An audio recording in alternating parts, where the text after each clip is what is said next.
Right, we'll call to order the Committee of the Whole meeting for Tuesday, January 23rd. The first item on the agenda tonight is roll call. Baraza. Here. Lancy. Here. Beck. Here. Pieper. Here. Chanzit. Solfa. Here. Wolf. Here. Barron. Here. Lehman. Here. Ayazi. Here. Malay. Here. Ewer. Here. Saron. Here. Vogelsinger. Here. So that's 13. Thank you.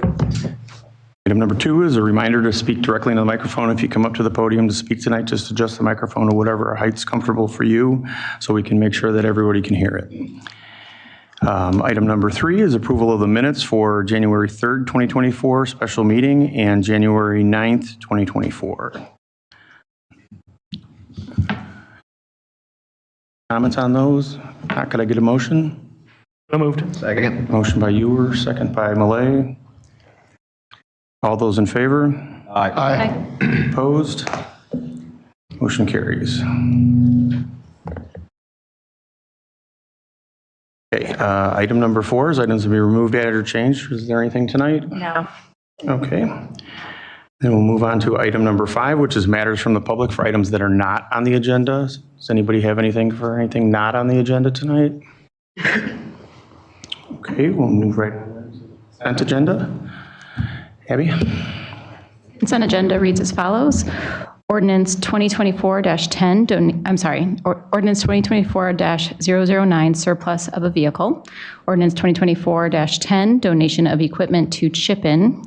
Resolution 2024-8-R, approving the City of Batavia strategic plan for 2024 through 2028.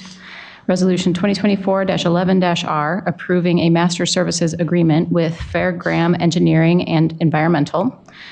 Resolution 2024-12-R, approving TO number 1 with Fairgram for Public Works, yard improvements, drying bed and exterior storage, and final engineering design services. Resolution 2024-10-R, approval of a telecommunications franchise agreement with Unity Dark Fiber. Your Honor, I would move that we approve the consent agenda as read. Motion by Beck, second by Ewer. All those in favor? Aye. Opposed? Motion carries. And we will move on to item number 7, which is the Batavia Square development. We'll start off with Ordinance 2024-003, Amendment to the Comprehensive Plan Land Use Map for General Commercial Mixed Use. Thanks, Alderman Wolf. I'll probably be just discussing all of these kind of together, but there are 5 ordinances and 1 resolution before you tonight related to this application. This is the Batavia Square development proposal, which would be the former Sam's Club site at 501 North Randall Road. The applicant is looking to divide the property into 2 uses and the building into 2 uses. One would be for a Tesla motor dealer, that would be about approximately 45,000 square foot. And then the balance of the site, which would be 83,000 square foot of the footprint of the building and about 130,000 square foot of total when adding a second floor, would be self-storage at the rear of that building. The Plan Commission did review or hold a public hearing on December 6th, and the discussion did continue to January 10th regarding this proposal. They did recommend approval of each of the actions with conditions that were also in the ordinance tonight before you. The actions are essentially first the Ordinance 2403, which would amend the comprehensive land use map to designate the property on the comprehensive plan from general commercial to mixed use. Ordinance 2404 would rezone or reclassify the property from GC to mixed use. It would also add a plan development and amend an underlying plan development that previously existed on the property with the original Sam's Club approval in 1998. There are some modifications to the zoning code coupled with that. With the plan development, it's to modify an existing floor area ratio. Today's code does not really use the floor area ratio in either of these 2 districts. But it is an amendment nonetheless. There are some amendments related to the mixed-use district, because specifically there are some requirements regarding windows and door entries and some other design requirements that are designed more for new sites rather than the existing situation that we're dealing with here, as well as there are some addressing parking lot conditions, specifically the number of spaces that are necessary for the dealership. Our zoning code only looks at the number of parking spaces, but not the fact that some of this would be for inventory here. The next ordinance that is 2405, that would amend the text of the zoning code for the mixed use district to allow both personal property storage and motor vehicle sales in that district, subject to conditions or some requirements that are within that section that would be added to the code in that section. And then among the ordinances, ordinances 06 and 07 would grant conditional uses for the two proposed uses. And then resolution 2409 would approve the plat of subdivision for the property. As I mentioned, the Planning Commission did review this across two meetings. The applicant did discuss several existing covenants on the property that limit the retail use on the property. And the applicants did go over the need for self-storage in the area. And both the representatives from Tesla and the vehicle developer noted the benefit of sharing this proposed use, or their proposed use, with the storage uses. The commission overall was in favor of the proposed use, or felt it was appropriate, and they did at their January 10th meeting review conditions of approval. There were some modifications made on that, and as I mentioned in the staff report, we have subsequently updated some of those based on their discussion with the applicant. One of the items we did add is a condition to these ordinances that would make it the approvals contingent on the applicant closing on the property. We have done that with some more recent developments in the past few years. So the Planning Commission did recommend design review approval by a 7-0 vote contingent on the approval of the actions that will be before you tonight. And they did recommend approval 7-0 for those actions. And then just really briefly, the staff has been working with the applicant. One item was discussion of a maintenance agreement with the applicant. We're still working through those requirements and that language. And this would be basically for snow plowing of the existing private street that's on in front of the site. We have been discussing with them a proposed backup special service area, which they do disagree with and have requested the removal of that from that agreement. And so we're still working with them on that aspect. There are a couple modifications that they've requested or that would need amendment regarding the maintenance agreement. We would need to modify that language in 2404 and perhaps resolution 0902 to address that particular agreement. Still, we do with the consideration of the no longer dedicating the street in front as a private street. We would need to make a modification or add a modification to the plan development regarding the second tower sign on the site. When the road was going to be dedicated, that was allowed by code. Now it would require a modification under the plan development. Essentially, if a modification was not granted, the proposed 18-foot sign would have to be 6 feet in height rather than 18 and 80 square feet, or 60 square feet instead of 80 square feet. There would also, the applicant has requested modification of condition 2 to stipulate that it would be for an affidavit verifying that there is a lease in place for Tesla, and then modification of items 2406. The applicant has requested a condition that does specify that it would be applicable to successors and signs. The applicant is here tonight, and they are prepared to give a presentation too. Do you have any questions for Drew while we're at this point?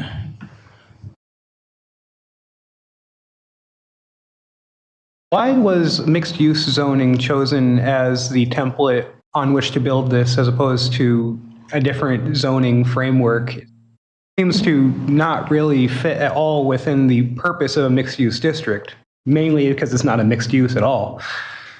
Well, so the suggestion of going with mixed use was in order to make sure that with the personal property storage in particular, there was a concern from staff's perspective about the proliferation of that on Randall Road in the general commercial district. No matter how many conditions we may have added, that there would be the potentially a push either through a variance or through other processes to seek approval for what would be a conditional use in, if it was otherwise placed in the general commercial district. We felt that that would be the most limiting way to have control over that rather than allowing a self-storage use to be conditional use or permitted use in the general commercial district to stipulate, to certain stipulations. So that was where that was recommended. It would be mixed use in that there are basically two different types of uses on this site. The other benefit is the mixed use district does recognize zero lot lines, which the applicant is asking for in this case, because the division of the property would be at the common firewall in the building. So that is one aspect that the mixed use district does allow or does address, whereas the general commercial does not. So that was one consideration as well. Drew, just to clarify that, we have very few mixed-use districts in City of Batavia, isn't that right? One way be so limiting. So there are essentially, I believe it's about 4 locations that we have presently zoned in the MU mixed-use district. Those include Campana, the former Siemens or furnace site, and then the only location that we have a building currently with it is the landings on Fabian Parkway. I only worry this might either dilute its use as purpose of its use, or perhaps lead to it not being used in the future if there might be another site location where a development wants to use mixed use that would open it up to similar uses as today, even though I know there are some restrictions in place to try to prevent the proliferation of sorts of uses that we're discussing tonight. I think that's what Drew was getting at before, that if we were to make it say general commercial, we've got a lot of general commercial properties, and it would end up opening up this use to a lot more properties that are general commercial, versus if you apply this text amendment to just the mixed use, it only applies to very few properties within Batavia. So we're trying to, but that's under City Council's control, whether they choose to expand mixed use to apply to other properties. So it would be within your control versus right now, properties, if we were to change general commercial, any of those properties would be able to do this by right. I guess I worry that this could be a poison pill for expanding mixed use, because now we have to keep in the back of our mind, we're opening this up to these uses now. So is it really even mixed use anymore, or is it just kind of this warped commercial district?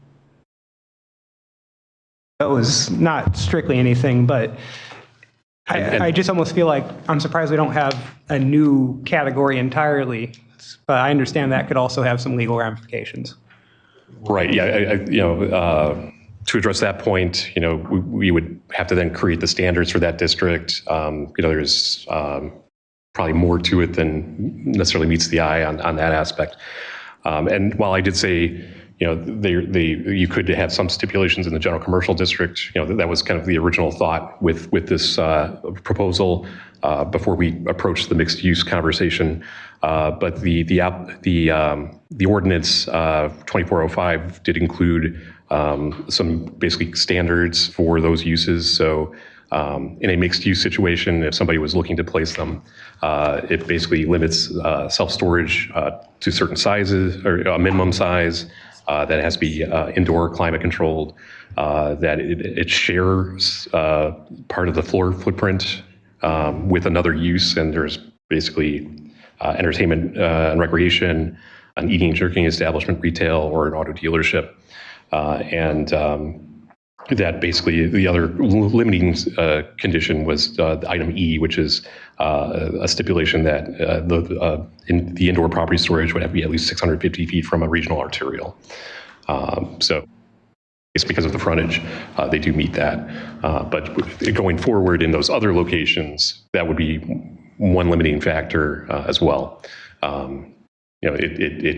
It still would present some opportunities, but we believe it would be very limited, based on those parameters.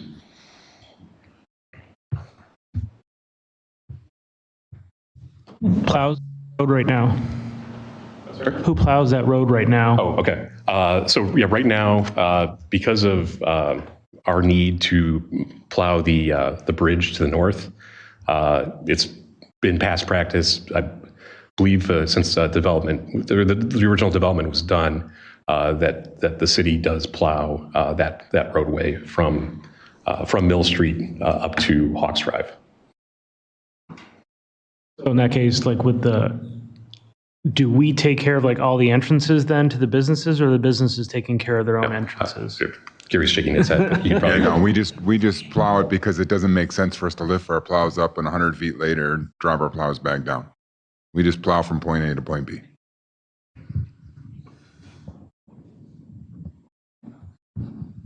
The applicant wants to come up now.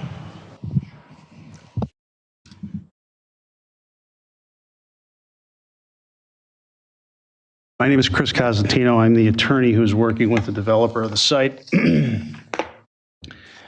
I'm just going to say a very brief few words, that I'm going to open it up to questions, and I'm going to tag in my partner in crime, Linda Cost, who's the realtor involved in the plan. She's got a lot more answers, and she's going to want to go through some of the slides. That's going to, I think, give some color to what we're trying to do here and give you an idea of what the artist renditions are, what the space will look like once it's all said and done. I want to thank at the outset staff, in particular Scott, Drew, and Zach. I want to thank the Planning Commission. We were in front of the Planning Commission, I think, twice. They asked a lot of questions, which were good questions. They had a lot of good feedback. I think we got a unanimous upvote from the Planning Commission, because I think they understood after we made our presentation to them just how this is going to fit in the city of Batavia. We understand the concerns that generally there are with respect to self-storage. And to assuage those concerns, I think we have met the questions with the bare fact that this is a very unique space, and it's a space that cannot hold one usage that would be feasible with the restrictive covenants that are in place from Walmart. Those Walmart restrictive covenants are going to be in place for another nearly 22 years, and they restrict any type of retail commercial use going in. So if you think about it, what type of a store could go into a space that size? Maybe a Costco, maybe a Meijer, something along those lines. They're all prohibited, every single one of them. Tesla sees this as an opportunity to make inroads into this area. They want to get in here. There's not a dealership out this far west. This is the perfect space, but it can't take the entire footprint of the building. It can swallow up, as Drew indicated, about 45,000 square feet. It needs a neighbor. And the only neighbor that works for Tesla, and we've got a representative from Tesla here to attest to this if you'd like to hear from her, the only neighbor that they've been able to identify is self-storage. Why self-storage? Well, very little traffic, very little noise, very little disruption to the business model that Tesla wants to foster. Okay? There's not a lot of people coming and going to a self-storage facility. The hours are limited, and this self-storage facility, just so we're talking apples to apples comparisons here, this is not the self-storage facility that you might see in an industrial park. This is going to be a self-storage facility that is state-of-the-art, it's climate controlled, it's entirely indoors, it's going to have a drive-in feature for people who want to unload and load their items. The city of Batavia has one self-storage facility within the city limits. I believe it's on the east side off of Kirk Road. This is something that's actually going to benefit the community. Now, nobody is in favor of turning the Randall Road corridor into a self-storage haven. It primarily should be retail, and I think it will remain retail. But what we have done is we have identified a use that will benefit the retail that's already existing. That's obviously Tesla. With respect to self-storage, I'm not telling you to look at it as a necessary evil, but I'm telling you to look at it as a necessity to get Tesla in. It's the only neighbor that Tesla can work with. And it's not just because of the traffic. It's not just because of the footprint. The developer of the self-storage has agreed to cover much of the build-out costs for the building once the demising wall is put up. It will work on the parking field that Tesla is going to use. It's created a bunch of economic incentives that will benefit Tesla. And so it's shouldering a lot of the costs that are going to be associated with the redevelopment of the project. So this is a huge benefit for Tesla. And obviously, if they have to come in and convert this building on their own, they're not going to be able to use the entirety of it. Plus, they're going to bear an additional expense that they really don't have to under these circumstances. I agree with what Mr. Is it Piper? Sorry. You talked about, I think you alluded to the fact that you had some concerns with respect to this usage going into Randall Road. And I want to share something with everybody that I shared with the Planning Commission because I thought it was interesting.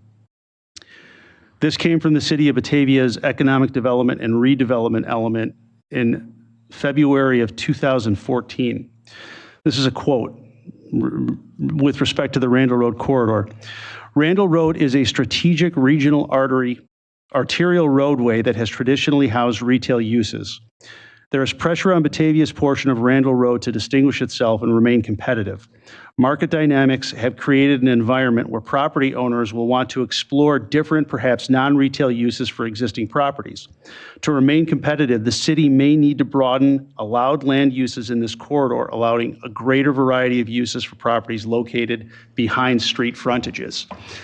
This was written 4 years before Sam's Club closed. Okay, it sounds like somebody might have had a crystal ball when they wrote this, but the point is 6 years after Sam's Club closed, did anybody think that we would still be here talking about trying to find a tenant for that building? I didn't understand or appreciate the gravity of it. I'm a resident of the area, and I used to shop at Sam's Club, but I didn't know anything about the restrictive covenants until I got involved in this deal. This is the only use. These are the only uses that really can go into this project, into this property. So that's why we're here before you. I'm going to call Linda up to go through the PowerPoint slides. We'll field any questions that you might have. Thank you, Chris. My name is Linda Coast. I'm with Realty Metrics Commercial. I have been working the Randall Road corridor for over 30 years. I won't admit to anything longer than that. I have done several developments up and down Randall Road that I have developed, that I've entitled, that I've sold, and I've done a lot of leasing. I was brought on by 20 Lakes to start working this project in March of 2020. And I just want to kind of give you an overview of my thoughts on the market, stepping aside from this development. We explored several options in regards to this property. We had the opportunity to meet with staff. We met with Laura. We talked through different opportunities, a pickleball facility, 40,000 square foot fitness club, 120,000 square foot adventure paintball club. And what it came down to consistently is we weren't able to secure a retailer or an entertainment user that could really utilize this whole property. So it really comes down to the depth of the building, the width of the building, the setback off of Randall. And so I'm jumping a little bit ahead of myself, but I really want to reiterate what Chris just said. This is the perfect partnership because Self-storage can underwrite the economics for Tesla, and they don't need any frontage of the building. They don't need the parking field. They're going to be tucked back on the back of the site. We're somewhat in a hole. There's no visibility. We're over 700 feet off of Randall, and we're basically third-tier real estate. So it's a really good use of the building. But let me backtrack a little bit. Noble Square, which is now Batavia Square, is situated on 17.66 acres. The building itself is 127,000 square feet. That's a massive building. One of the projects that I did on Randall Road recently is I was a partner and part of the redevelopment of the Dominic Center in Geneva. So we redeveloped that property, and we did Burlington Coat Factory and Fresh Time. So to give you an idea of scale, you could put 3 Burlington Coat Factories into this building, or 4 Fresh Times. So that kind of, I mean, it's really hard to get an idea of what this size building means. There's no retailer out there today that can occupy this property. It's too big, it's too deep, and so really this is a great fit. So 127,000 square feet and just a massive building.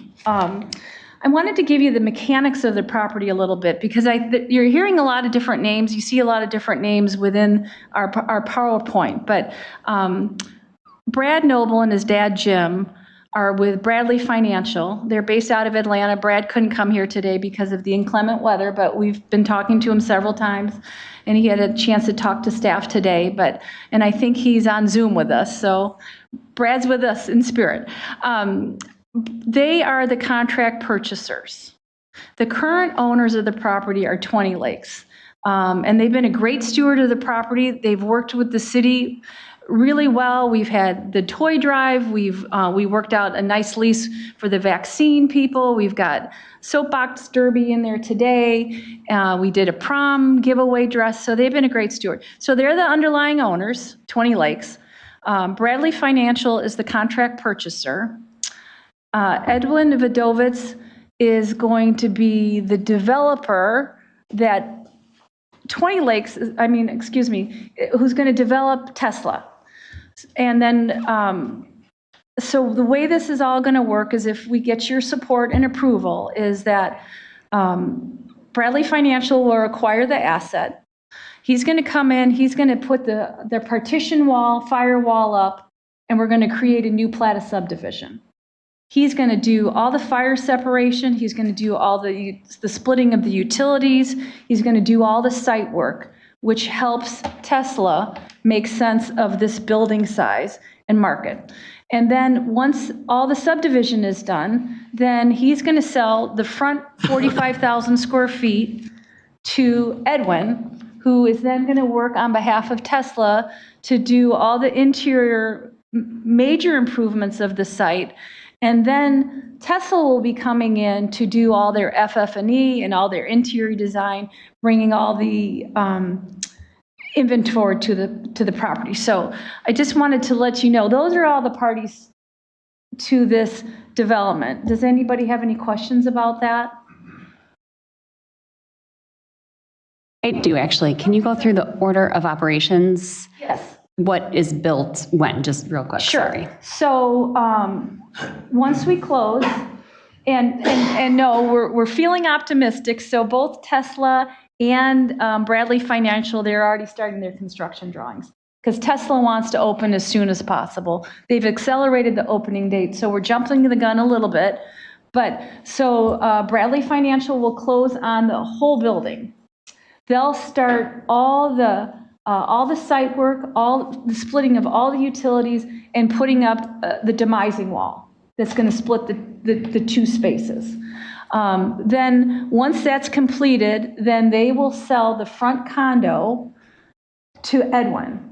And Edwin's going to start doing his work on Tesla, and then Brad, so it's almost going to be simultaneous. Bradley Financial will start their self-storage end of the development. So First, it's all the interior work, it's the site work, it's subdividing the space, and then both parties will start kind of simultaneously doing their interior improvements.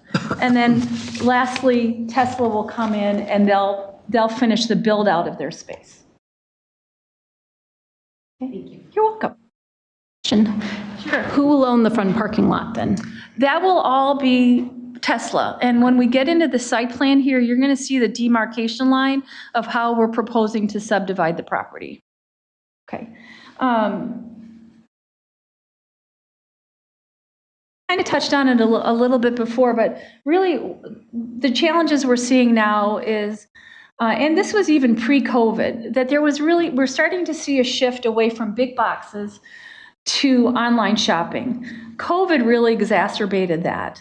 And it really pushed a lot of retailers out of the market. We had a tremendous amount of bankruptcies of the big box retailers. And so online shopping really precluded our ability to entice a big box retailer to come to this market. The other downside of the site is great location, wonderful community, Randall Road address, but it's third tier, it's set back in a hole, and it's not part of what I'm going to call a power center. So you're not going to get any of the soft good retailers that you would normally see, like if you other projects up and down Randall Road, where you see, well, for instance, Burlington Coat Factory. So you had soft goods, you had Best Buy, you had grocery, you had at home. That's a power center. This property is isolated, it sits by itself, so those retailers that rely on foot traffic from other retailers were not interested in this property. And then if you do the overlay of all the restricted uses that Walmart overlaid on this when they sold the property, it really limited the retailers that we could entice to the property. So here we are today with what I think is a great proposed solution. We've got a great partnership. We've got a quiet user in the back that's going to be a good amenity to the community. Self-storage is needed, and it's going to be a really great neighbor to the new Pulte sub. Quiet, they're not going to be getting in the big semi-tractor trailers at all hours of the night. Limited foot traffic, all contained indoors, and there's not going to be any outside storage. That was something that we worked closely with.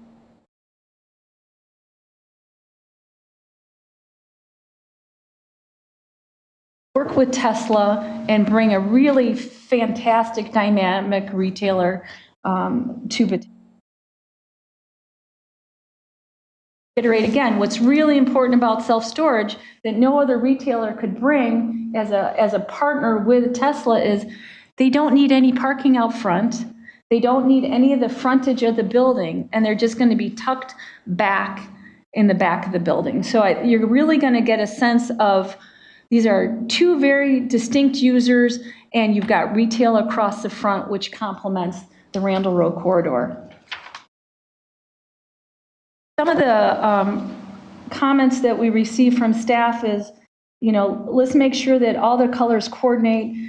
This Tesla rendering is what we're proposing. If you can maybe go to the next slide. So that's going to be your look. So it's the old Sam's Club facade is completely gone. All the concrete block will be covered with a fresh look. There's going to be a new entrance developed that's going to have a great modern contemporary feel to it. They're tucked in the back, and you can see there was a red band that staff asked us to change, so we've added that color, and I think it's dynamic. They look well together. They look good together, but they also look very different. So there's no confusion on site plan. A couple of things that we really want to highlight here. On the far west side of the site plan, we're going to be putting in a privacy fence. that just adds that much more, and we're going to weave it kind of into the mature trees that you already backside of this project. So we're going to add a privacy fence. The other thing that you'll notice between the park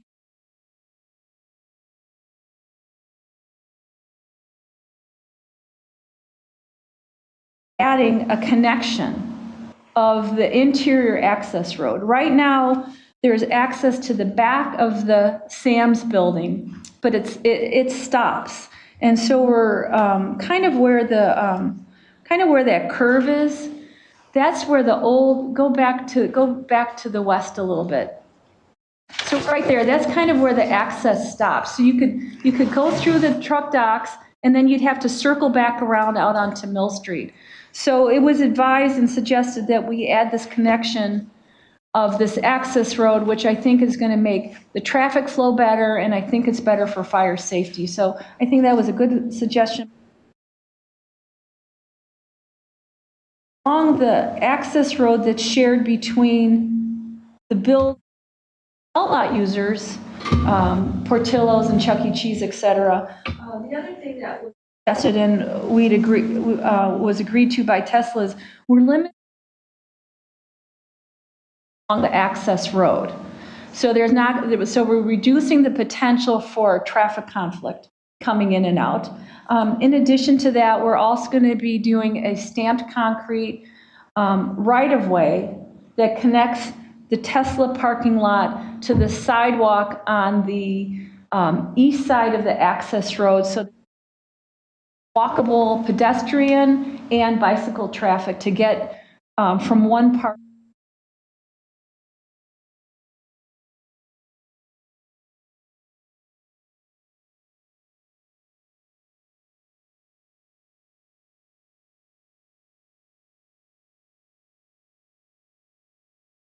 Vertical line that's subdividing the car dealership from the self-storage.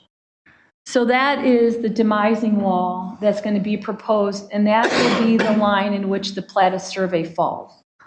All the parking field to the site all flows with Tesla.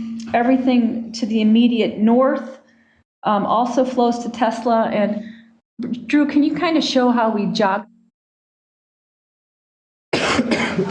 Everything to that interior parking field is all going to be dedicated to Tesla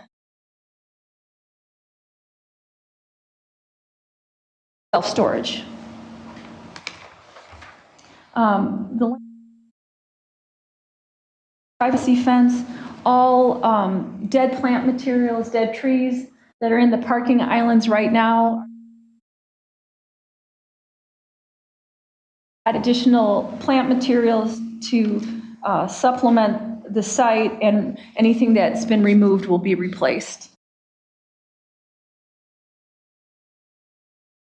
Also, an important topic in today's environment, we want to talk about green and we want to talk about sustainability. Well, the best thing that you can do to stay green is to use an existing building. The energy cost of demolition and rebuilding and all the energy and the materials and the cost to do that is very expensive. So I think this is a good way to go green. The other thing that's also going to happen is we're going to be using LED lighting in the parking lot, and we're going to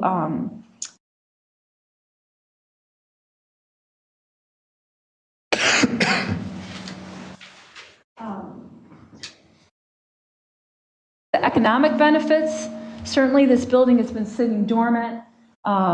Real estate taxes have, value of the asset has declined, meaning that the real estate taxes have declined. Also, there hasn't been any sales. Happy to say that Tesla will be a great economic retail sales tax generator. Cost of improvements to the building will certainly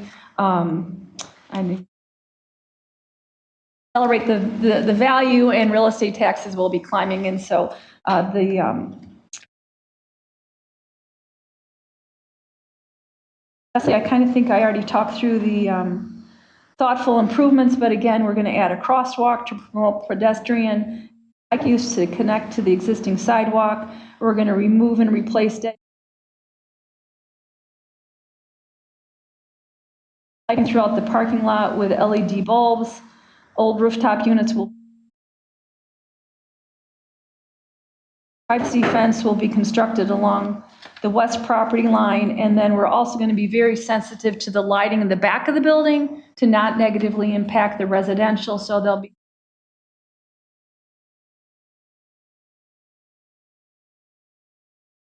I also want to mention we've got a representative from Tesla here, and she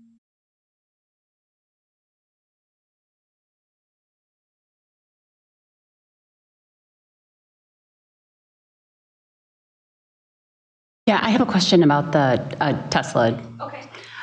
So I don't know who.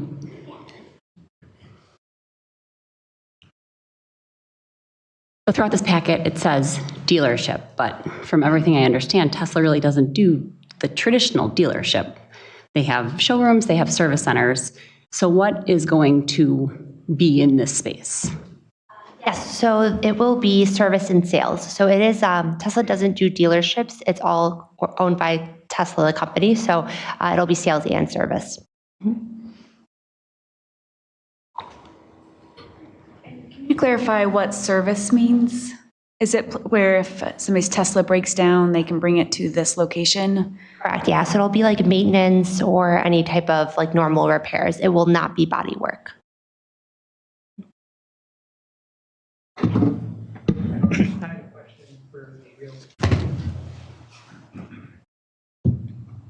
So we keep speaking as though this building is a fact of nature. It'll be there till the end of time. Just like how inevitable it sounds. How much is that building worth versus the rest of the property? What's the assessment there? If you can.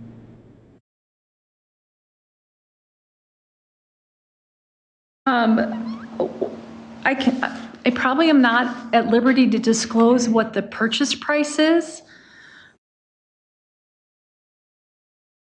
Sold for $2.2 million to 20 Lakes. Back in the past. Back in 2020. But that's the entire property. That was the entire property. I'm curious about how much of that value is in the building itself versus the land.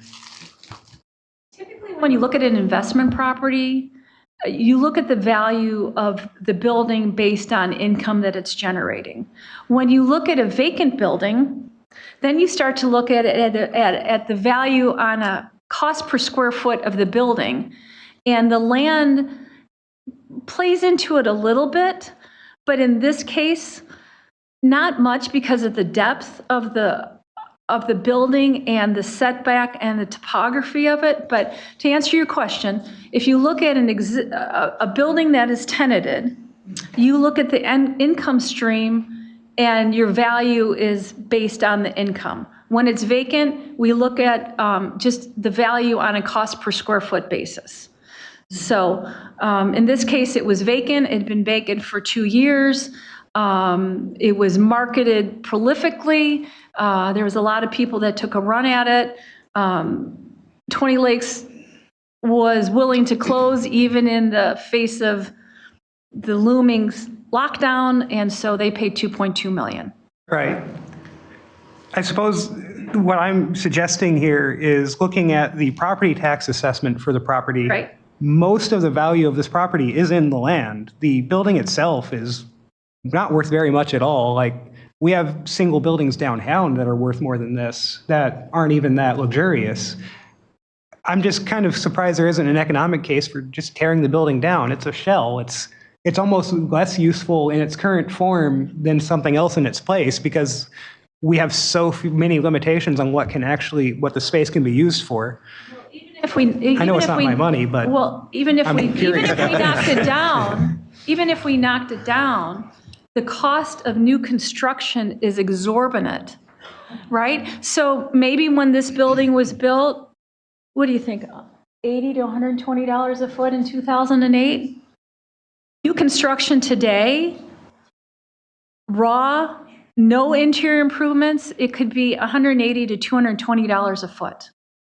So you can't, if somebody comes to me and says, Linda, I want a 40,000 square foot building. I said, all right, we're going to do whatever we can to find an existing building for you, because the replace or build new, it's unattainable right now. And so that's what's so exciting about this building for Tesla. They didn't have to do new construction. They could rely on their co-tenant or their partner to put in a lot of the improvements and make it economically and feasible. To build new construction right now is not attainable. That's fair. Yep. I guess I'm just mostly cautious because this is a fair amount of land. This is about half of our downtown, and we're getting 2 businesses out of it. It just seems there's so much more potential there. Maybe not at this very moment, like you said, because the construction market is kind of out of control.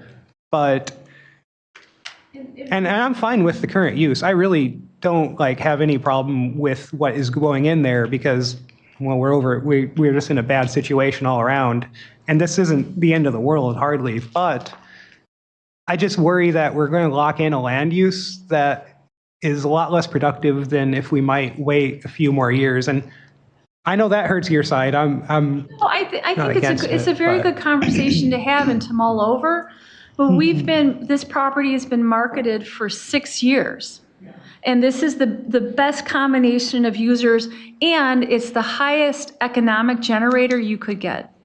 That's the thing. Tesla, if you're looking at your budgets and you're looking for retail sales tax dollars, there's not a quote retailer out there that could beat the sales that Tesla is going to bring to the community.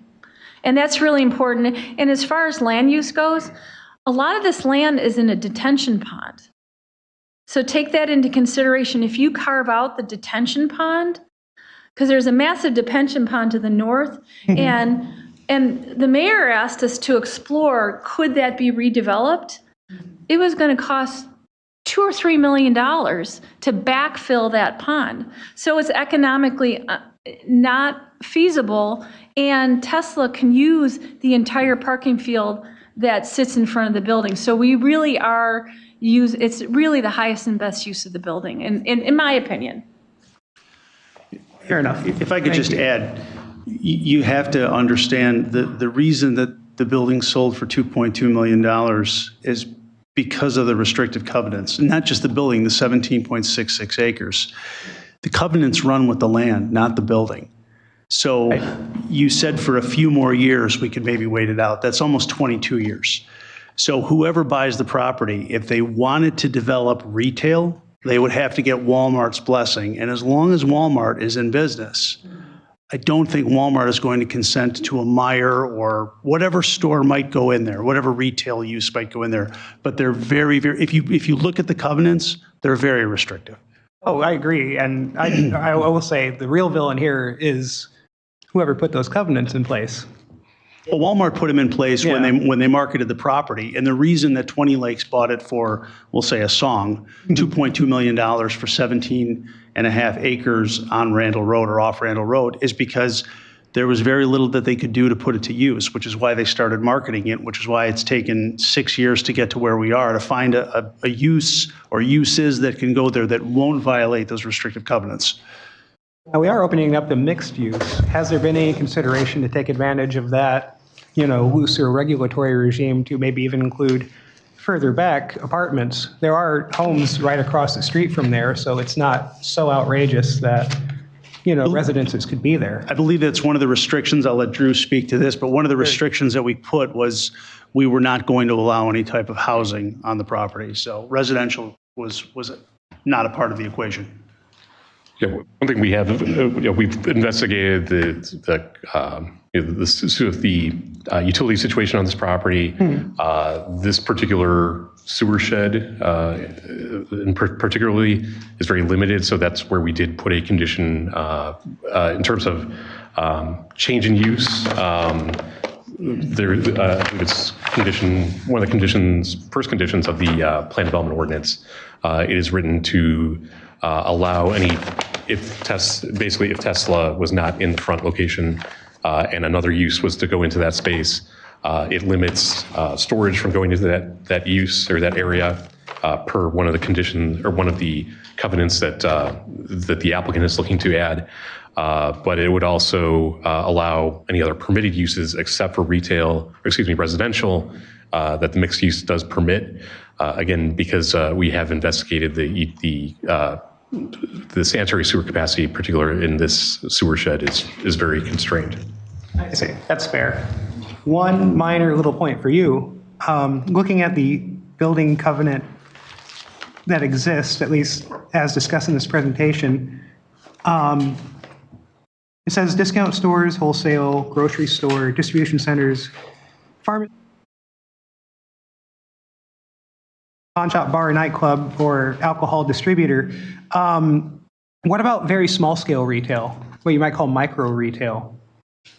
And Chris may have a more precise response on this, but I believe the covenants limit based on a certain size. I don't know what the threshold is, and I could be incorrect on that, or Linda might want to correct me too. But there isn't like a square footage Okay. on it. It's just across the board limitations. So we couldn't do a micro oil change facility because that's in conflict with what Walmart likes to provide. I guess the reason I bring this up, and this is more of just curious about how the space might evolve in the future. It's not going to be a requirement of you guys at all. I've found examples in my own life, in fact, of used storage places being sort of semi-redeveloped to include small retail outlets, not unlike our boardwalk shops out here. And I was wondering if potentially in the future that could be an avenue of additional economic development in that area that it might or might not hit the covenant. Would that have been a good use to explore? I'm not going to ask you guys that. Could it evolve into that in the future? Potentially. Really just throwing the suggestion out there and not putting any pressure on it whatsoever. I think we talk about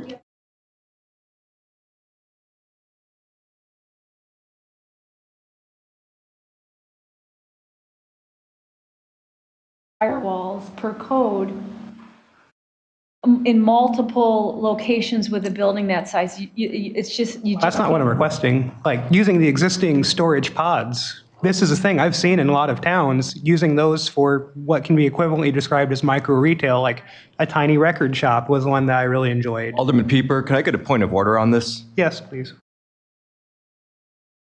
It's not for them to speculate or brainstorm about potential uses of this in this session right now. Fair. Please just stick to asking questions about this exact development. Okay. You don't have to vote for it. But brainstorming with them about alternatives to this building, this is not the place and the time of that, in my opinion. That is valid. To be clear, I was asking Drew originally if that would be hit by the original building covenant for my own purpose, my own curiosity. And again, I don't wish to adjudicate that point with you guys because it is beyond the defined definition of what is being voted on here, and I'm fine with that. Fair enough. Thank you very much. No, I mean, I love discussions. I'm just saying I don't want to have 3 hours on this. Oh, yeah. When we have another great topic ahead of us tonight. I know. Let's have a brainstorm session about what we could potentially do as a separate meeting. That's all I'm saying. Fair enough. And that was my concluding thing, so thank you very much. Just to put some color to this, even though we don't necessarily read the restrictive covenants as prohibiting the type of service that Tesla would provide for electric vehicles, we still had to go to Walmart to get approval for that. And there's no oil changes, obviously, that are going to be happening at the Tesla dealership, but because of their car care center that they have at the Walmart, we had to go and get permission just to do some work on the electric vehicles. So you basically have to go kiss the ring is what if you go to Walmart and say, hey, you want to put in a Meyer here? And they say, great, God bless. So, but I don't think that that's going to happen. Fair enough. Thank you very much. One more quick Tesla question. It was mentioned that these facilities, the self-storage and the Tesla service centers, are existing, cohabitating together. Are there other examples of that? Has it been successful? I couldn't speak to that, so that would be more of on our real estate team, so we can, yeah. Tony? Yeah, there's, when Sam's was open there, we knew how much revenue came in. Have there been projections to show what kind of revenue we could expect from the sales tax on this? I know, but compared now. That's why I bring up Sam's.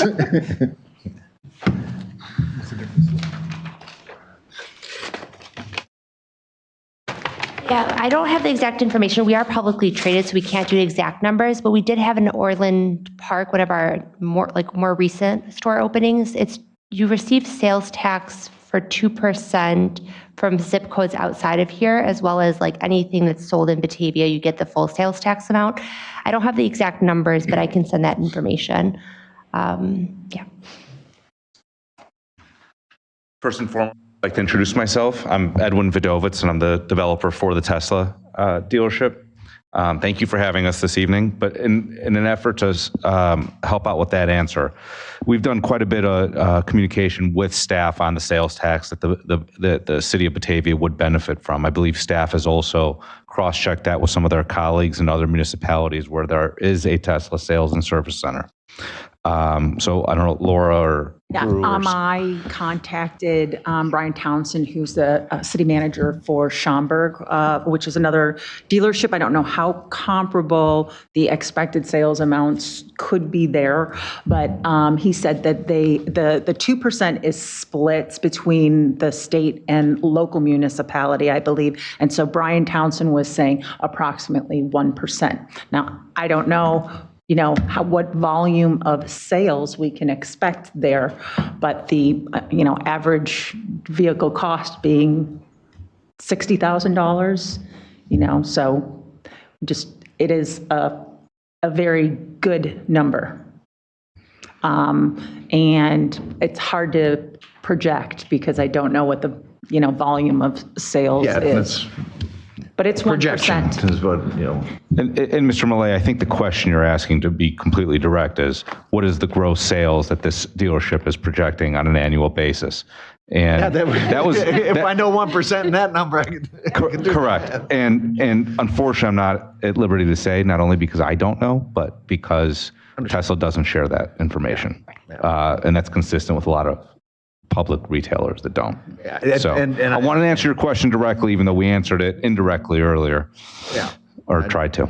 Understand. So I was, and I equated it to what we were getting. We were getting $750,000 from Sam's Club, and that's as we go out to the community and say, well, why'd you approve this storage unit? Like, well, look at this. We're trying to bring back what we used to have in terms of revenue. So, but I understand that's the average ticket cost will be a little bit higher at Tesla than it would be at Sam's. But with that said, in a positive light, also any cars that are purchased in Batavia or picked up or delivered in Batavia will benefit from that sales tax.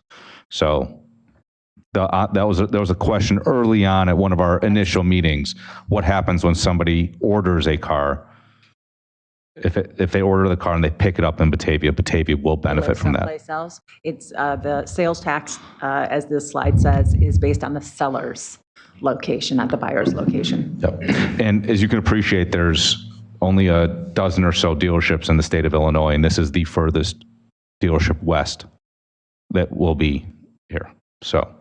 We're hoping that it's a nice pop here. Yeah, I would just make a note to keep in mind, I think this is a very good opportunity. Not only is it the fastest, and by the way, I'm not like a huge electric car guy, but there's no denying it's the fastest growing vehicle brand in the country. They have, I think, 5 of the top 7 or 10 selling vehicles in the country right now. Not to mention some of the intangibles that come along with just the Tesla name. I think we all know that there is some buzz around the Tesla name. So to have that dealership and for that not to be in Naperville or St. Charles, I think this is a massive opportunity. And to top off all of the, crazy Walmart restrictions that I totally understand why, we took that leap when we did, probably because it's Walmart and Sam's Club. But this is with those in place, this is, to me, sounds like a no-brainer. So that's just my 2 cents there. The point, the city didn't have anything to do with those covenants. That's all on the land sale when Walmart sold that. So that's really, that's their non-compete that's out there on Randall Road, and that's something that's very hard to overcome. Absolutely, yep. Yeah.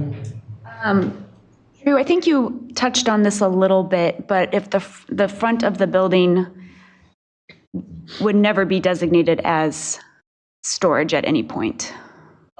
Correct. So I will find the condition, but essentially the applicant has indicated or provided a draft covenant, which we then refer to in Ordinance 2404, the plan development. So that restrictive covenant is referenced there. But essentially from the city's perspective, expansion into that space would be prohibited by this ordinance.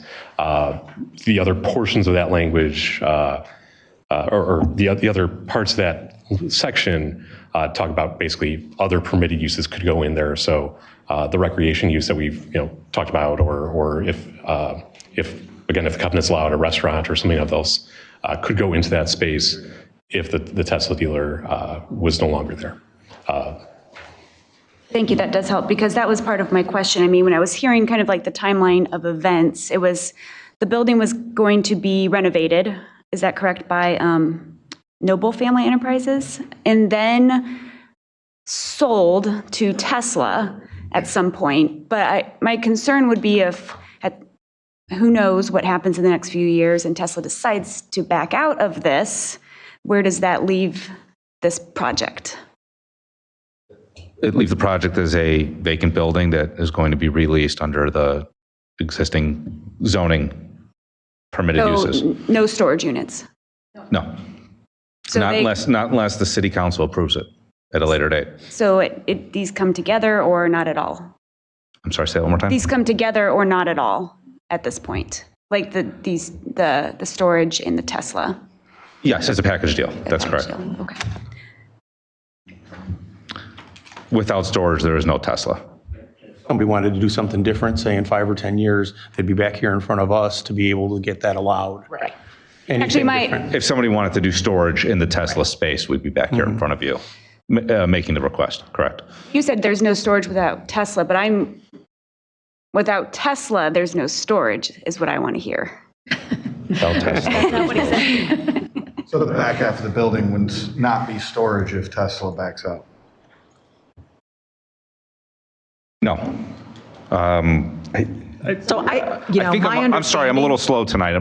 I think my understanding is that if this city council would say they would allow the 100% of the use of the building to be storage, you'd probably have a lot of people who would come in here and propose that.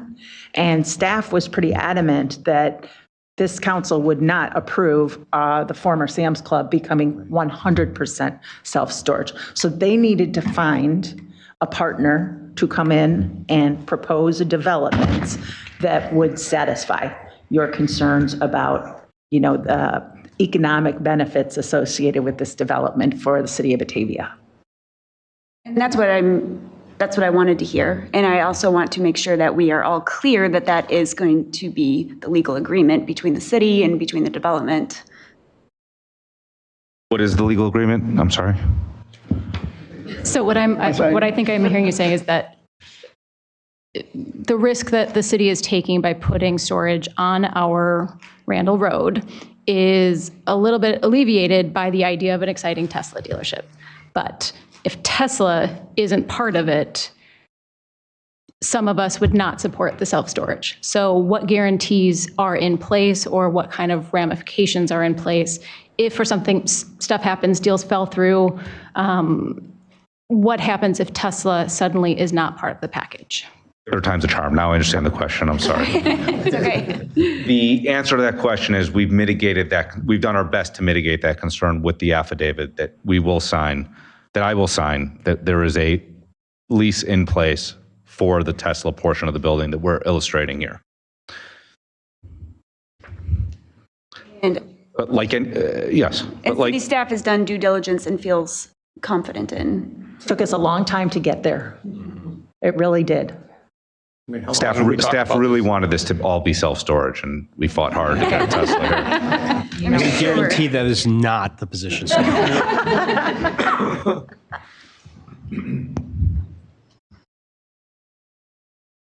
Abby? I have a short list. And just kind of to follow up with that one then too, is there anything we can do that, say, Tesla goes in for 3 years, it's a great 3-year run, but then they decide to leave?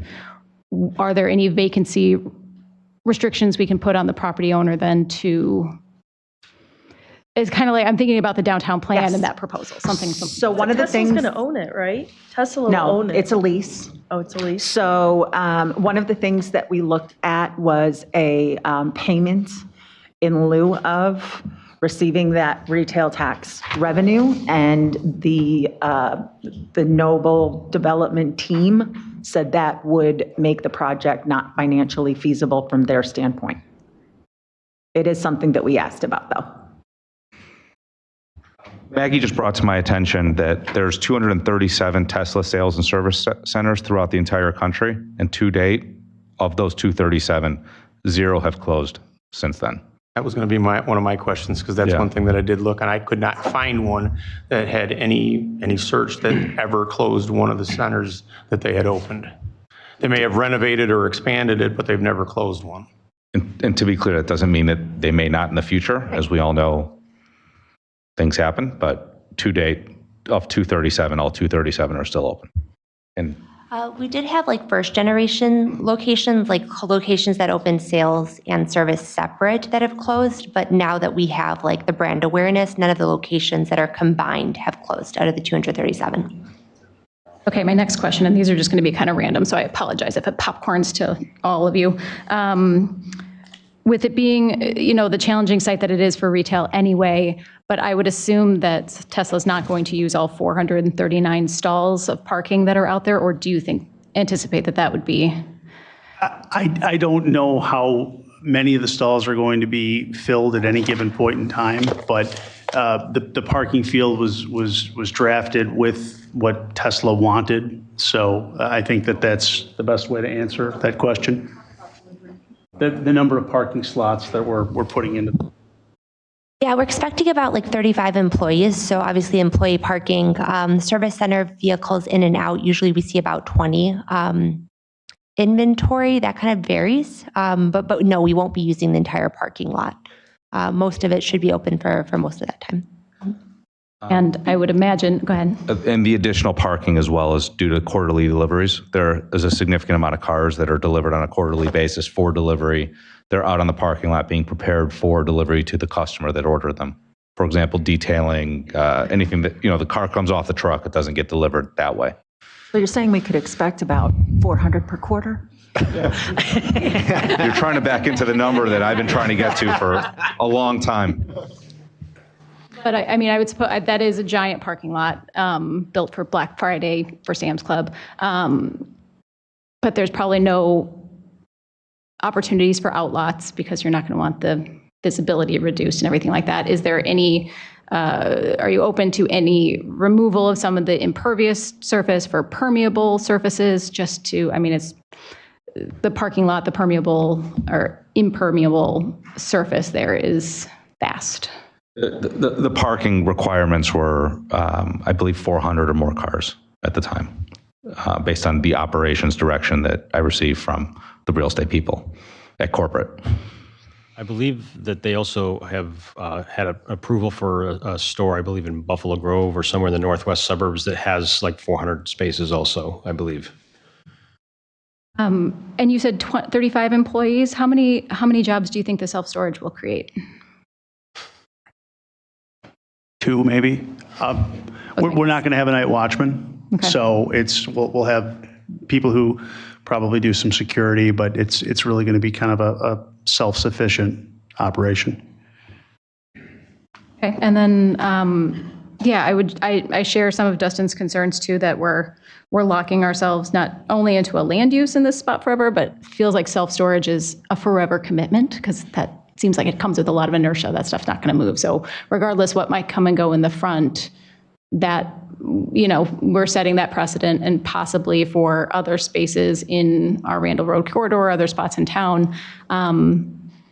I can see this becoming a very attractive thing, and it sounds great, because when I'm listening, I'm like, yeah, that's a corner that's not going to see much else, so might as well. And then future councils go, might as well. It's working over there, and it's fine. And I'm just like trying to resist any votes of it's fine, and would rather be excited about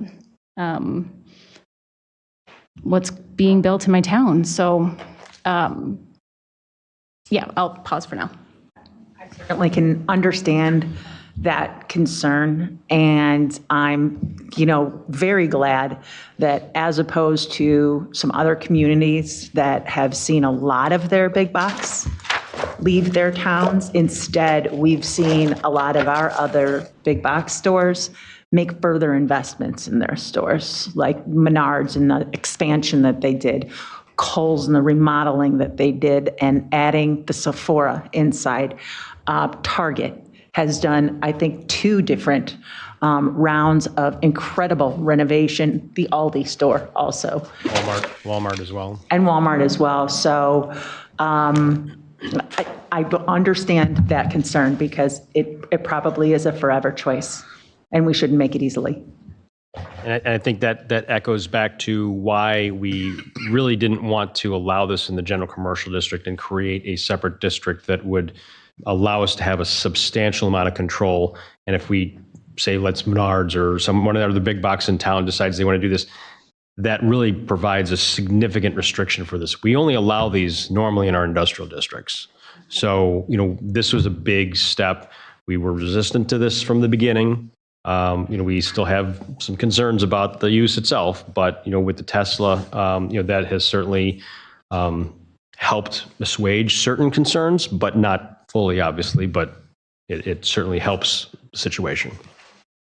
I'd like to say that I think that with the zoning overlay and the conditional use, that the front half of this property is now being created for its highest and best use, because there aren't other retailers out there that could use that depth.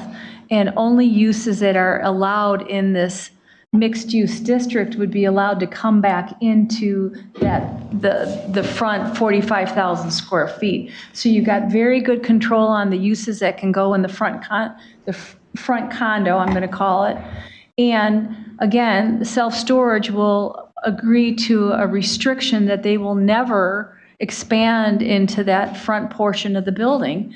And the only way that could be contemplated is to go through the whole approval process again. And so I think staff did a wonderful job working with us to create a control on that front 45,000 square feet. So it remains retail, it remains a good income generator, and we can't predict the future, but I think it was a good compromise all the way around to maximize value and create an opportunity to bring a retailer back into the community. As I think about this, Laura, as you said, with the other retailers, they don't have these covenants in place. So if the Menards were to go out of business, they could be divided up into smaller micro businesses to be put in, because they don't have these covenants in place where this location has that. That's right. It's the unusual circumstance because they had adjacent properties, right? And they closed one of them, and they didn't want whatever came in to compete with the one that stayed. The other are standalone locations, so they're more likely to sell to another retailer. Absolutely. I was going to give the example of the Avenue Chevy property. Yes. That was out there. That's a property that had no covenants on it, that had no restrictions on it, so it was easy to clean slate that. It wasn't, a massive building. It was basically a tin shed with a brick facade, and then start over and redo that. I don't think we ever contemplated filling in all the outlots that have been filled in along Randall Road over the last 5 years when I got on the council in 2003. That wasn't part of what we did or the way Randall Road was designed, but it's evolved. And I think this is just another evolution. And this is a really, not a bad, but a weird site to try to reuse. If I had the money, I'd level everything, build a hotel looking over the marsh, and that's what I would put out there. But it's not my property, and I don't have that money. So, you know, I think we're dealing with a situation where I think this is probably one of the best things we could do with that without having total control over the property. And we don't have it because Walmart has it. And that's the reality. The property owner has, you know, the right to put that on there when they sell it. Nick? Yeah, I was just going to say at the beginning, I wasn't for this, but it's been impressive to see the process, the flexibility and the persistence between staff and the developers to make this amenable and doable is impressive, and I'm now excited about it. So it's got my vote. Chris, go ahead.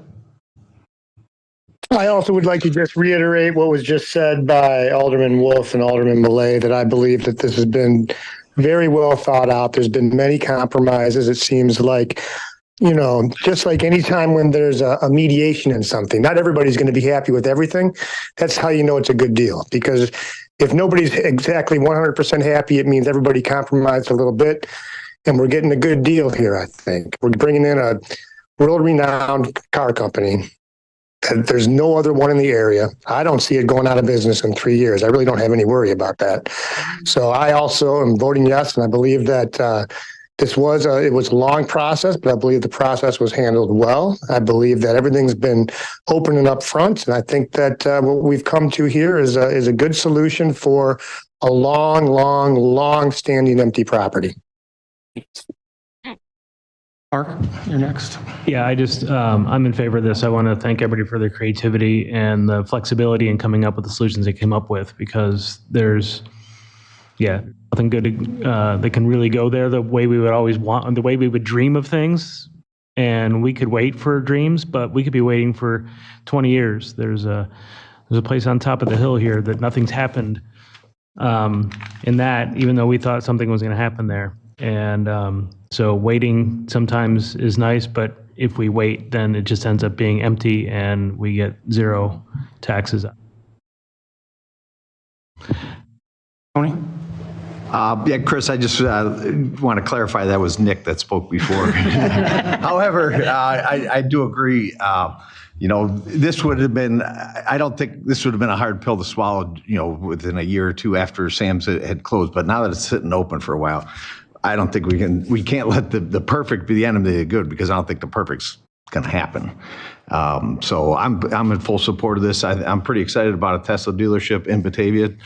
Tim, I totally agree with that. I think that it is the best we can do at this time. You know, I negotiate a lot of contracts, and that's, you know, it comes down to, is this the best you can do at this time, best you can agree to at this time, and I think this is. And just for the record,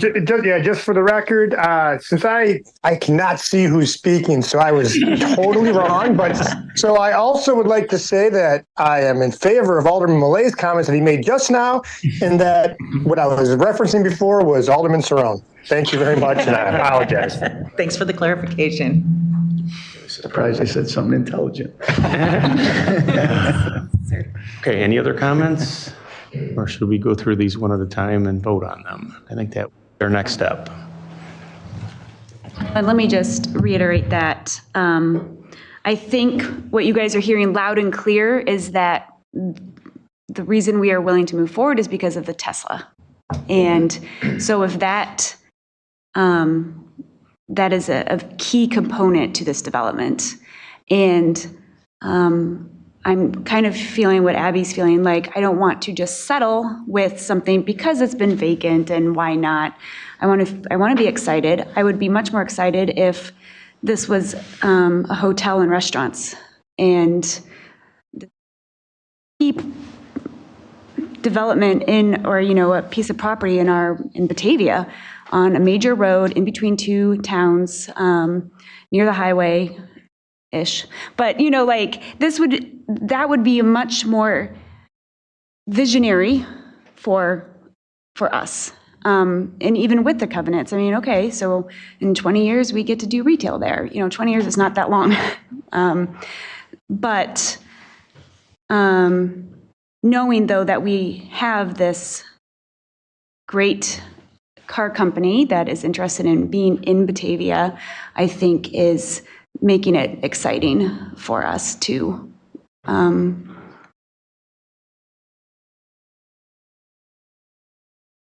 I would just say, I would go so far as to say this is a marketing play for the town. This is the same thing as bringing in a giant Apple store or anything like that.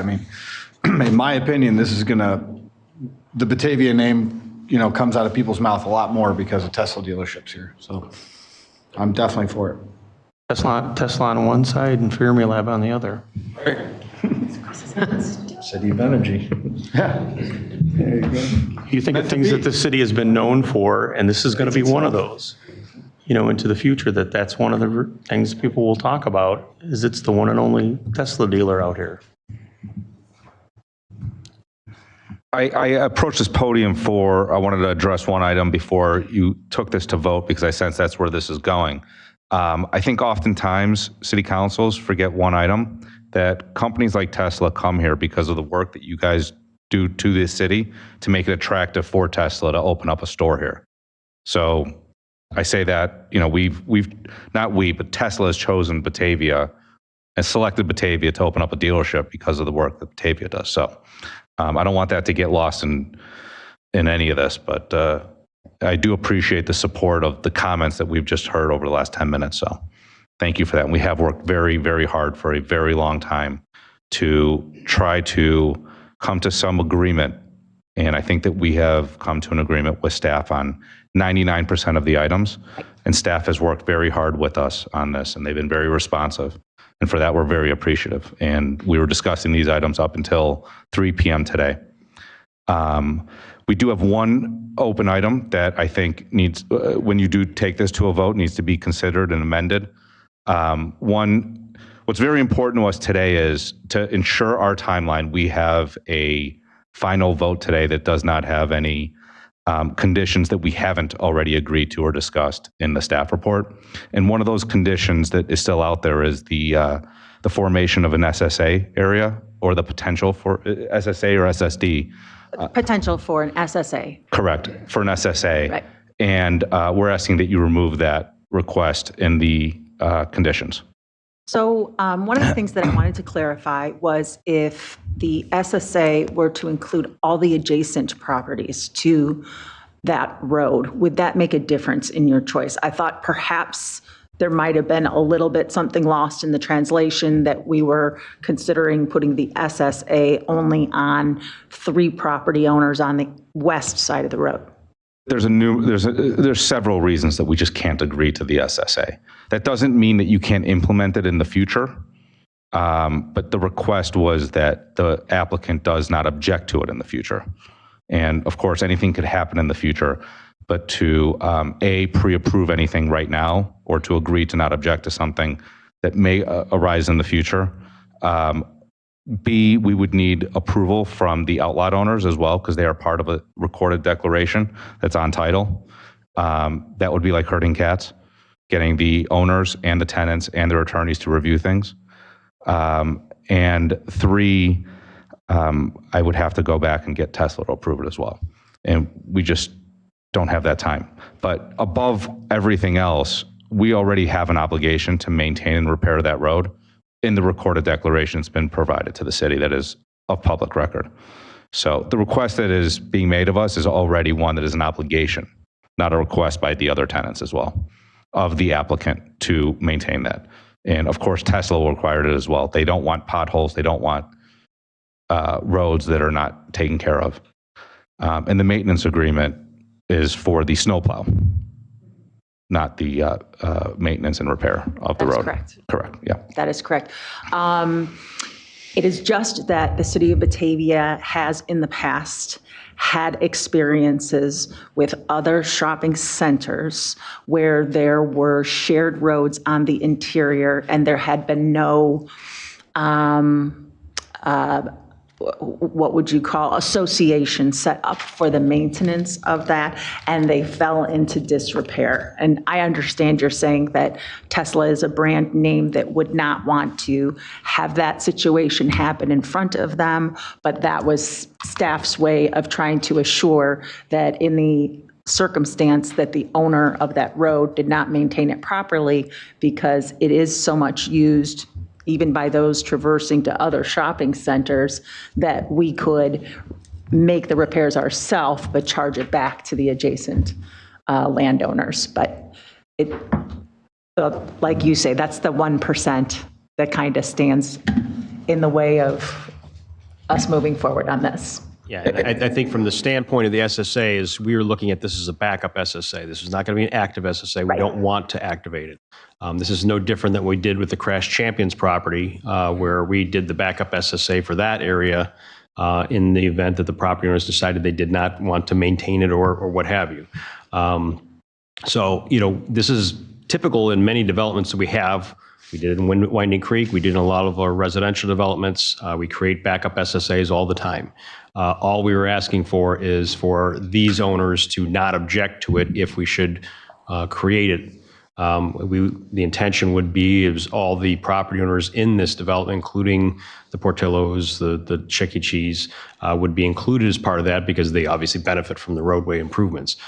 We would only activate it if their association decides that they do not want to maintain that roadway. And I can appreciate the sensitivity to that matter. Again, record a document that obligates us and requires us to maintain it. It is not an option. We could be put into default. And when I say we, the applicant can be put into default if he does not maintain the roadway, and will be by Tesla. Is that part of the agreement, Scott? We're not obligating them to maintain it, but if they don't maintain it, the SSA would then cause the city to maintain it, and that would then be on their property tax, you know, for the maintenance costs.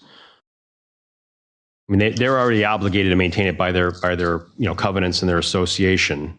But if they should decide not to, then the option would be for us to to activate an SSA that would be imposed over the area. Implemented SSAs after the fact? We have. Is that I mean, so we can get the timeline done, and then if need be? We can. The only issue that we have here is we would prefer for these two owners to not object to creation of the SSA. It makes it easier because, you know, if we have a certain number of property owners object to it, then we don't create it. We can't create it. So basically what we're just looking to have as a condition of the conditional use is they do not object to creation of the SSA. Yes, I have one question before I answer what I want to say. Is there a current SSA out there for the current property owners? No, there's not. Okay. I guess I don't want to hold this up because of that question. And if it gets to that situation, the current city council at that time can enact the SSA. I mean, if they say no, if a majority of the property owners say no, then we cannot. That's the difference. Do you have other avenues of recourse through litigation? Letting the road be in disrepair, really. It's, you know, the property owner's obligation, just like any property's owner's obligation to maintain the road. I guess if it gets in a certain state of disrepair that people's cars end up, you know, being damaged, it creates a liability situation for the property owner themselves. Temporary concrete blocks at the entrance to the road. No, only in Aurora you can use a gate. Right, that's true. Allow me to frame it this way, and I hope this comes out in a very respectful manner. This is a private road that is maintained, that is obligated to be maintained by a recorded document, and parties to that document are national tenants: Tesla, Chuck E. Cheese, Portillo's. Never say never in this world. I've seen crazy things, but I just don't see any of those tenants not putting the the applicant in default if they don't properly maintain it for their customers to ensure that that road protects the image. If there's potholes and that road's in disrepair, they're going to lose customers. They busted my tire in the parking lot of other very national brands a couple blocks down the road once. So I've seen national brands let their roads go into bad shape on Randall Road. So Unfortunately, we have the example of where Crash Champions was. That road was in poor condition, and we did create the SSA to address this specific situation. We did not activate it, but it was in place that if the property owners couldn't come to an agreement, then we could activate that special service area. I'm not sure Tesla would want to do that to their customers. They cater to a different group of people that expect certain things, and they will abide to that. Unless they want to replace more tires and wheels. Right. As another business line. But can you, though? That was a bad joke. With the covenant. At the wrong time. I'm just trying to lighten the mood a little. I mean, I'm sad that we're not going to see the wheelies in the parking lot anymore. In summary, I can appreciate why staff is asking for it. I respect why staff is asking for it. We're asking that the vote be, have it omitted. And frankly, the final comment is, I'm not even, and I'm not the applicant, to be clear. The applicant, I'm not even sure can agree to this without the approval of all the outlot owners. In fact, I'm almost certain of that. Not certain of it, but I'm almost certain of it. We're not asking them to agree to it, we're just asking them not to object to it. That's the clarity. I don't know that he can agree to not object, to take any action on behalf of the declaration that's underlying. But So respectfully disagree, but. That's the only item that we have an impasse on with staff, and we're trying to do it in the most respectful way, but we're asking that vote is taken without it. I'd just like to say I cannot see any of these people out there on that road, be it Portillo's or the gaming company or Tesla, just sitting there letting that road go to hell and having all their customers and everybody complain about it. Whether there's an SSA or not, I think it's going to get fixed by the fact that you've got all these folks who have made major investments in it and want to maintain it. Let's not forget what Tesla's core competency is either. They want these people to have a good experience in their cars. The last thing they want, for the cost of whatever that is for people to, have a bad review online or whatever that blows up into this big thing. I think we're splitting hairs at that point, and yeah. Chris, did you have another comment? I see your hand is still up. Yes or no?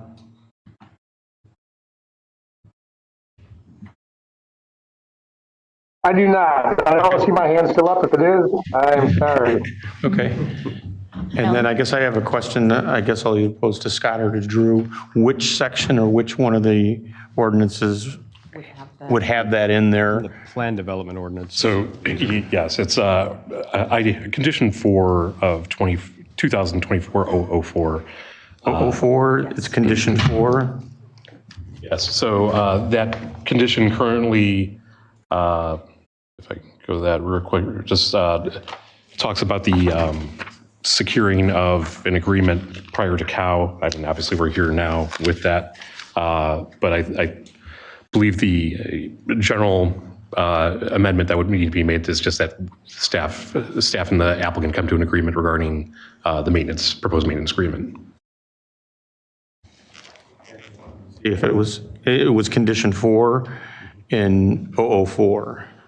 Yes, and there's language in the resolution, but I believe that does not necessarily need to be modified because it just says to add language regarding the agreement or regarding the dedication of the right-of-way. So I believe that condition would still be able to stand with the current direction that the council discussed. So I have a question. Who's going to, where the property line ends until the other parking lot, who's going to plow that? Is that still going to be our responsibility as the city? We're still doing the plowing and charging them back for that. I think one of the solutions we discussed was starting with, I believe it was $1,000. That was we would pay the city on an annual basis. Subject to adjustment, obviously, cost of plowing goes up, but if they're. It's a fixed $1,000. Fixed forever? Yes. Okay. Well, this is for right now. yeah, for right now. So the point being, the city would continue to plow. I think we heard from Public Works with respect to the fact that it didn't make sense for them to drop the plows, go 100 feet or 200 feet and then pick them back up. So we would just pay for the service that the city provides. So the alternative is we would hire somebody to plow it, but excuse me, lifesaver. We own a very short section of that road to the north. It's just the area, like from the Portillo's driveway and over the bridge that goes over that marsh portion. And so we'd be sending out a truck to go over, 50 feet. Doesn't make sense. There's no logical way to separate it, unfortunately, to turn around or anything like that. That's why we kind of just continue through. This maintenance agreement was at the request of staff to accommodate the snowplow trucks that, to Scott's point, have a hard time turning around because of the width of the road. So staff proposed a $1,000 fee for the applicant to pay on an annual basis, and we agreed to it.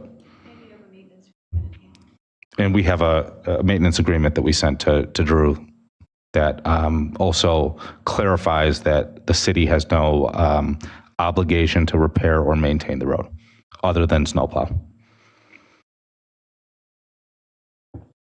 Wanted to confirm, did the SSA, was it going to cover the detention basin or any of the landscaping or anything else getting degraded, or just the road? We had not finalized any of the terms of it. What we were anticipating was the road and the detention primarily.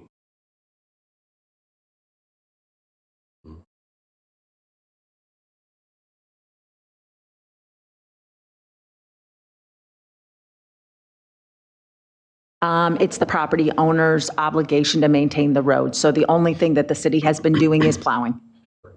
Sam's Club a couple years ago did do a repaving of that roadway as part of parking lot improvements. So the property owner has been maintaining it. So without an SSA, there's 3 potholes in that stretch of road. How do they determine? Essentially, if there's deficiencies on the site right now, from the city's perspective, all we can do is code enforcement efforts, ask them to repair or replace those conditions, but it would fall on the property owner. That's correct. But again, there is a recorded document that requires and obligates the applicant to repair and maintain that road.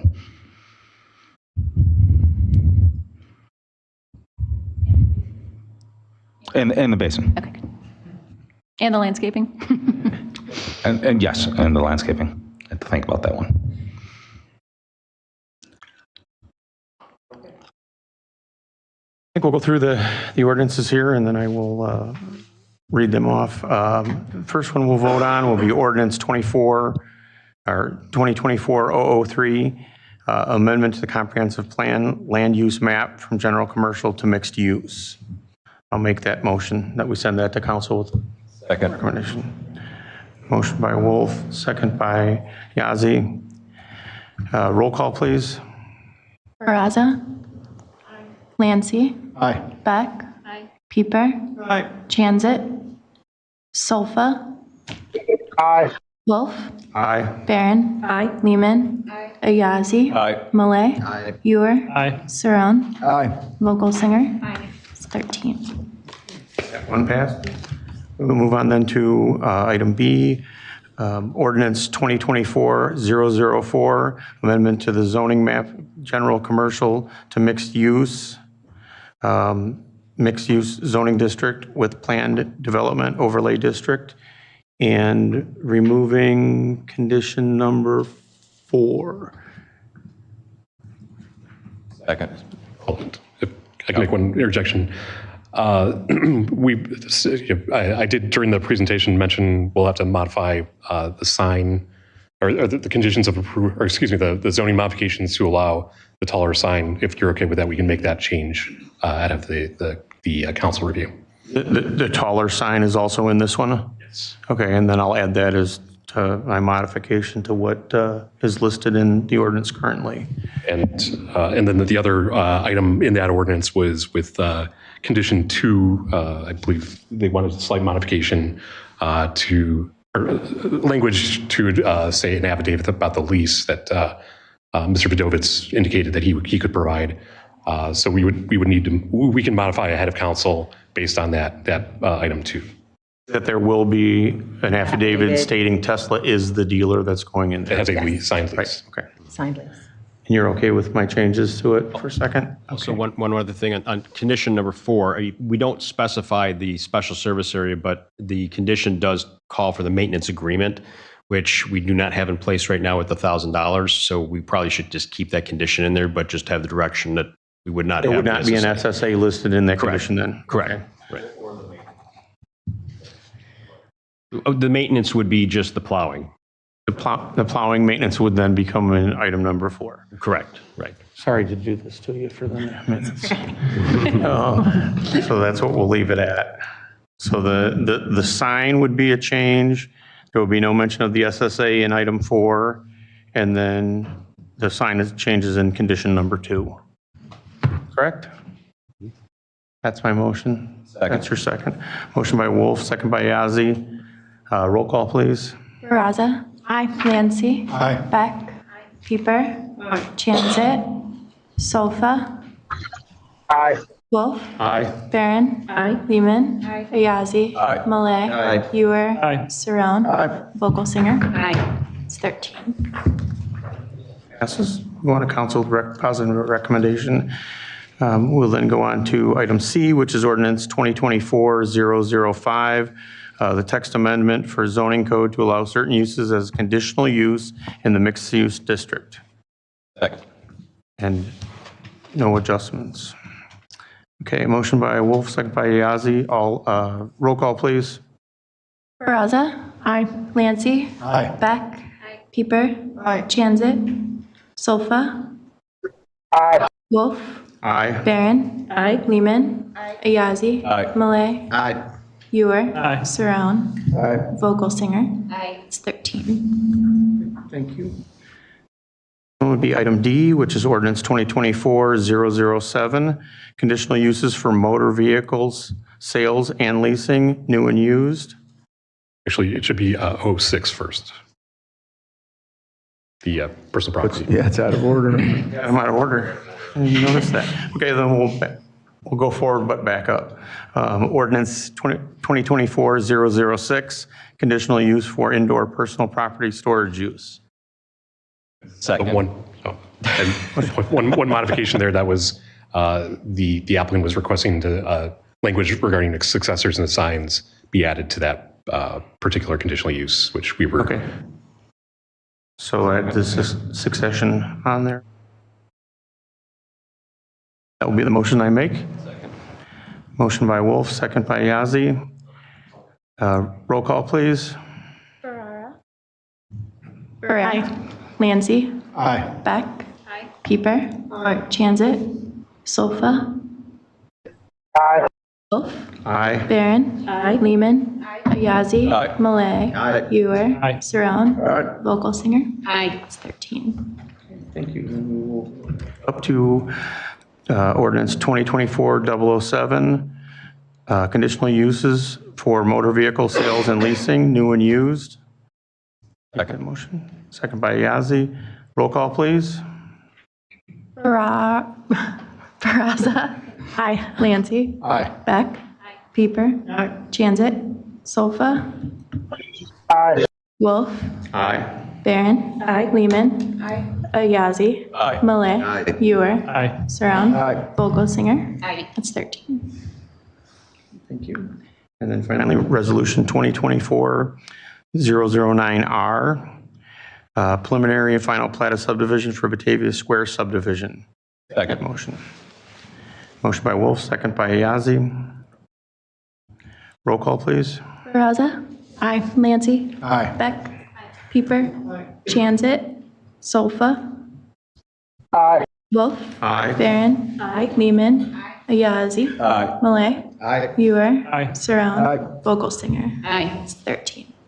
All right. Very great discussion tonight, and this will be on our next council agenda. Alan, can some of those go on consent, the ones that aren't amended, to limit this? I have to read it. Don't think so. I think we should leave them all on the regular agenda. I think because of their nature, we The can't. nature, the size of the development, the impact You know to the what, community, we'll- I think we should. We'll check, and if there are aspects of it that can go on the consent agenda, and there's like one that we can put on the regular agenda. That's what I know. I know it'll be on the About that regular, but Right. we don't have to vote 6 times. We can Exactly. vote 1 or 2. Exactly. Condense a little bit. Thank you. Thank you.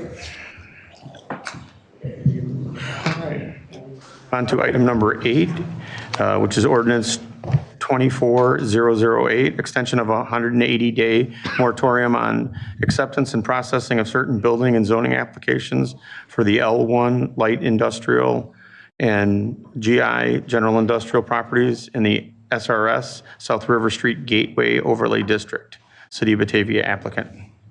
Yes. So as I outlined in the memo, essentially we did start a 180-day moratorium to allow staff to have time to start preparing the South River Street study that was in the budget and is in the budget for this year. We have been working through the process of the RFPs. We, as I outlined in the timing in the memos, we did receive 11 complete RFP responses. We've narrowed that down to 4, and the staff will be narrowing that down to 3 for a meeting for you to consider those requests or those proposals in what we're targeting for a February committee of the whole meeting. So the timing of that moratorium is coming up. So we're looking to renew it for another 180 days. That would put us now at basically a year period once it is complete. That's where we're at right now. And the Plan Commission did support the extension, knowing that we're continuing to make progress on that study. So they did recommend approval 7-0 to vote. So we have brought this ordinance before you tonight. Questions? I think this is just another step in our process of trying to get this figured out and figure out what we want to do with that corridor. So, comments?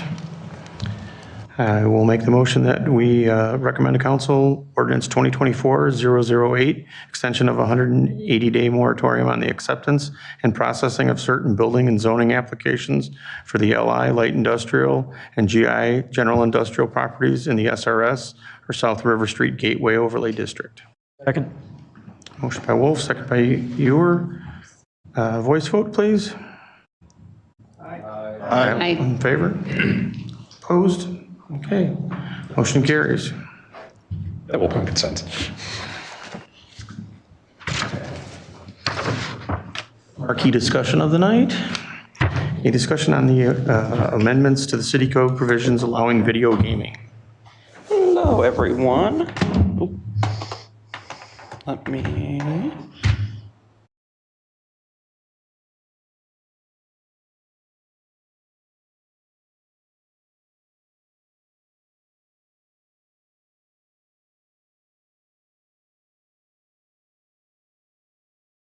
Before we start too, I also want to make sure that everybody saw the email that we got earlier today with the dollars, the numbers. Okay.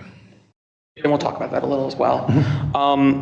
So really want to start off by what we hope to get out of this discussion and sort of what we hope you all give us some clear direction on, because today is really just a discussion. Basically, whatever you decide today or give us direction, we can go back, work on some stuff, and come back to you with some more details and all of that. So think about it within that context. If there's consensus to either A, add regulations or keep the same, and then kind of which ones, if there is a consensus on either new regulations or keeping the same, kind of which direction to take us there. So just keep that in mind as we move through this and as we get into our discussion about this.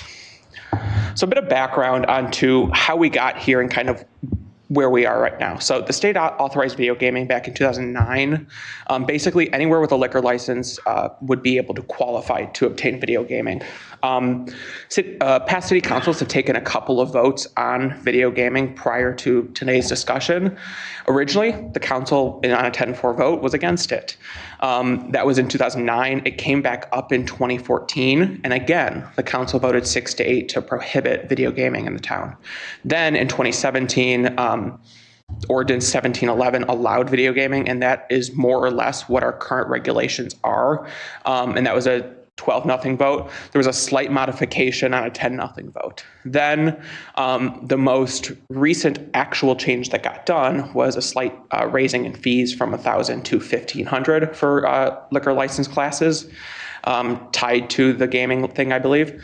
And then most recently in 2020, via Ordinance 2043, that would have limited the number of sites to 8, and that failed on a 6-7 vote. So unsurprisingly, there's been some back and forth with prior city councils as well on this. So what we look to is, what are some of our neighbors doing with regard to regulations? We considered the following towns: Aurora, St. Charles, South Elgin, North Aurora, West Chicago, Elgin, and Bartlett. That kind of gives us a broad swath of our neighbors, similar sized communities, and other things like that. So I'm going to walk you through kind of how they approach video gaming, and it generally falls into 4 broad categories in the way they choose to regulate it. So first things first, the reason why we did some of this research in the first place is because the city of Aurora had placed in some additional restrictions on video gaming relatively recently. Some of those restrictions include that you can only have them at full service restaurants, that their waiting period is 120 days. Ours is 1 year. They place a cap on the number of terminals at 200. And then, because the city of Aurora has a casino, and casino revenues are substantially higher on a per play basis than a video gaming revenue, they obviously want to protect some of that income coming in via the casino. So they restrict it from locations. You can't have it within the downtown fringe. And they kind of limit their locations that way to protect their casino revenue. Additionally, they place regulations on how many video gaming establishments can exist in one shopping center. Existing people were grandfathered in, but basically it is designed to in some ways limit how many are in one location. And that more or less is what Aurora does. I'm really only going to highlight things that are different than ours. Assume that if it's not mentioned, it more or less is the same as our code. St. Charles doesn't have that many regulations across the board on video gaming. They do have one restriction, and that is on advertising. So St. Charles's rules are that there can be no public visible advertising for video gaming within an establishment. So no permanent signage, nothing that directs it that this is a video gaming purpose as opposed to a restaurant, a bar, or something like that. So they have a decent amount of advertising restrictions. South Elgin, virtually no regulations. They basically have the state minimum, and that is it. North Aurora recently did some major changes to their code. I believe this was back in October. They included some things and specifically defined video gaming parlors, which they included the definition to mean any establishment with the primary purpose as video gaming and really having only food and beverage as an ancillary purpose. Then if they do fall into a video gaming parlor by definition, they don't qualify for a video gaming license. Additionally, they have regulations in their code that allow for financial records to be researched if there is a question of, is this business masquerading as a business and mainly a video gaming parlor or something like that. So they have a process within their code to allow for those to be researched and to be looked into. And then all new applicants that are coming in and seeking a video gaming license have to have an affidavit basically saying that you're not trying to get around these rules and that you are indeed saying that you're not, by their code definition, a video gaming parlor. They only allow one terminal per 500 square feet of interior gross floor area. So bigger business gets more terminals, smaller business gets fewer terminals. And then similar to St. Charles, any advertising on or off premises should only reflect the primary purpose of the business and not video gaming. Yeah. I just wanted to ask, how enforceable is that first part there, especially with looking at financial records and affidavits? Is that A, really carry force of law, and B? It does, because it's a privilege to have the license. Okay. And so it's a condition of having the license that you'll allow inspection of your records. Is that something that city staff feels would be theoretically viable? Yes. In fact, North Aurora has the exact same city attorney as the city of Batavia. I was just about to say that. We'll have to check with Mr. Drendel, see if he wrote the ordinance. But no, that's a good point. We are only bringing forward things that are in existing codes from other cities. So our assumption to that extent, obviously we'll do our own checks, but the assumption is if some of these cities are putting in these restrictions, that likely they've done their research as well. And well, obviously, like we do with all things that come before you, make sure that we check with our attorneys and whatnot. So moving on to West Chicago, they have many of the similar elements. They have a definition of video gaming cafe, same thing as what North Aurora calls a parlor. They also have more restrictions on what types of liquor licenses can hold those. So they really only have restaurants, golf courses, and then beer and wine only sales. So those are additional restrictions. They also include language specifically calling out that this is a privilege, not a property right when you buy a property or seek to do something, and that it does not transfer when you sell the property. So, one business goes out of business, that license doesn't follow the new business into the property. Elgin, they also require a distributor's license.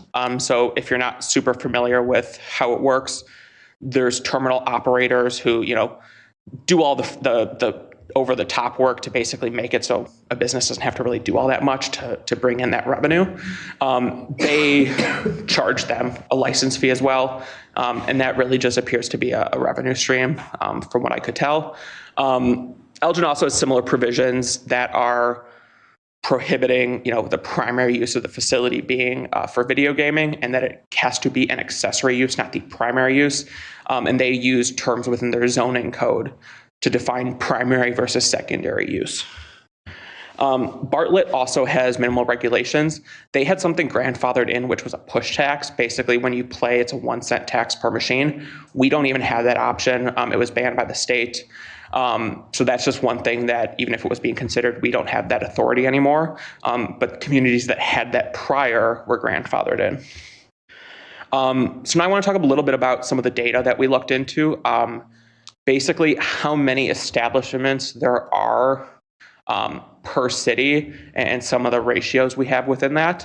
So as you can see, we've got all of our populations, the establishments, how many terminals there are, and more or less if each terminal was grouped by how many people are there or are more or less assigned to it, if that makes sense.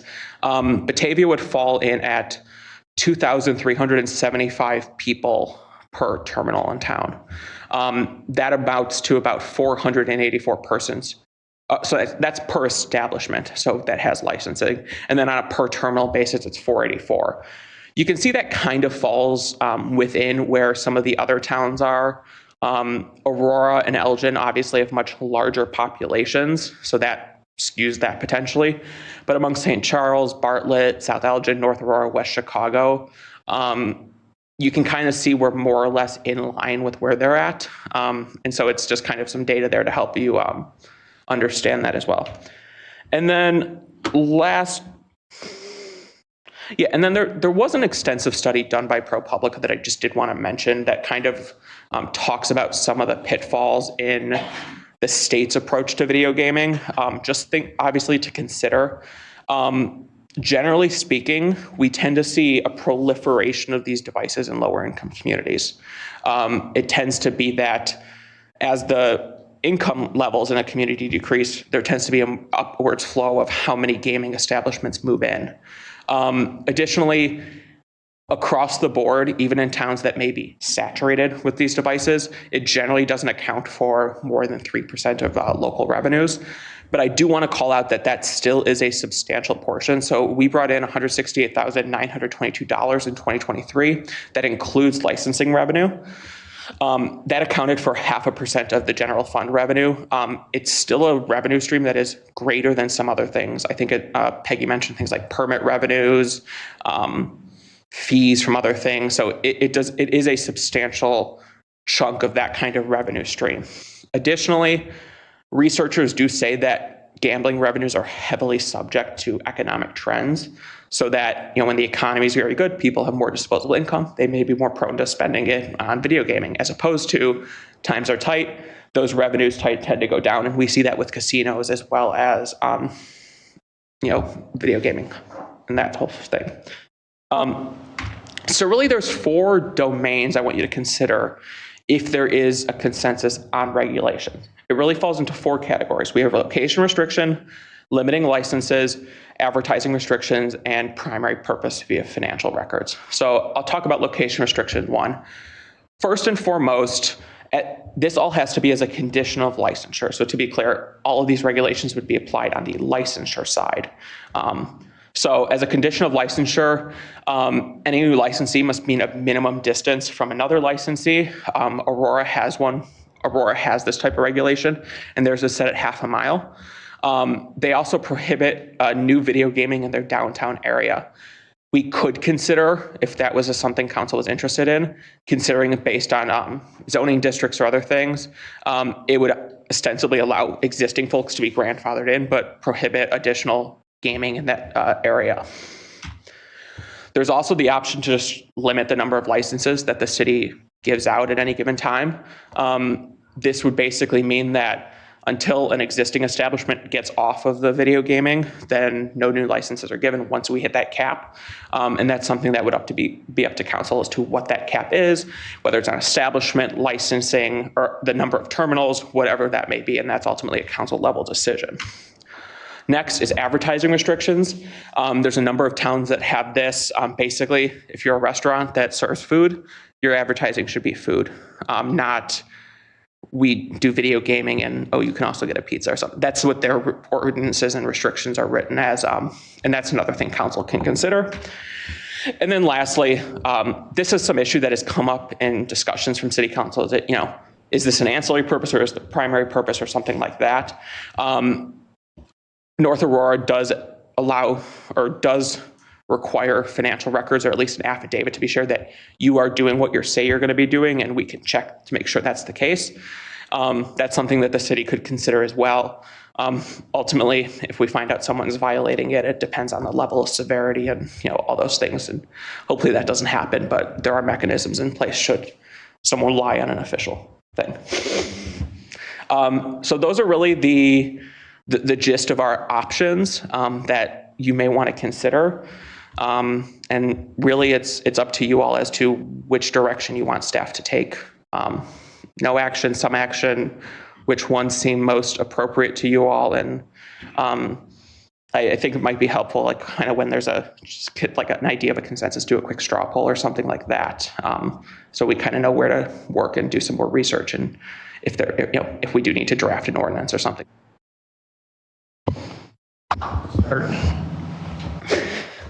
I'll go this way because I was looking that way first. Go ahead. Problems tonight. Among the options you list, another one I saw that North Aurora is also doing is limit it based on, interior floor space, which I think I would argue effectively do what this is doing of saying, if you're presumably renting large space to be at more machines, it seems like it'd be a strange choice to have all that space, have all the machines in one corner, and not really have any other use of that business. I feel like it would accomplish much of the requirements of the affidavit and financial requirements without being necessarily so invasive. Basically, have a way to limit machines according to the space that's being used, and in that process, more gently nudge people towards not having this be the primary use and instead just be secondary to the establishment, if that makes sense. So you would say the one terminal per 500 square feet? Or something like that, yeah. I think that's just a lighter weight sort of way to accomplish that goal, although it does still leave open potential corner cases. Probably, I can think of 3 businesses off the top of my head that probably would need to have terminals removed for that purpose, if we were to implement that kind of a rule. I think most know my opinion on this, but I'll try and be brief. Yeah, I've never liked them in town. I've always thought, I guess, that it's kind of cheap in the town. It takes us from the idyllic Bedford Falls to Pottersville, in my opinion, or puts us down that path.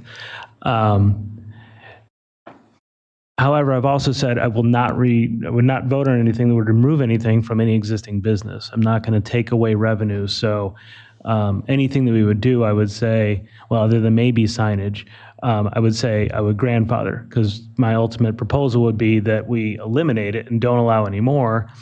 However, the 11 establishments now that we have would be able to keep those while they still exist. So there would be no impact to city revenue.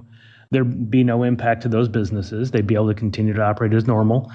And everybody then is happy, because then everybody gets to keep making the money that they make.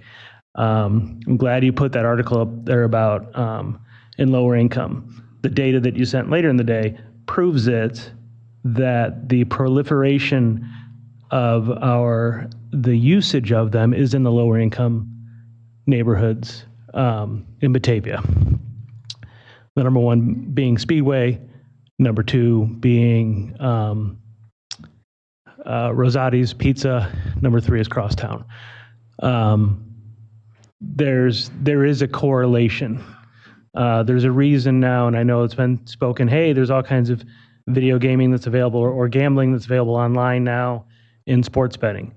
There's a reason as you drive down the highway now, there is a lot more signs that say, have a gambling problem, call 1-800, whatever that number is.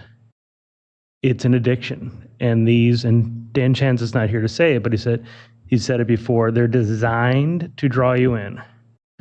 Just like TikTok and others are designed to get you scrolling all day long. And then all of a sudden you realize, holy cow, it's an hour later.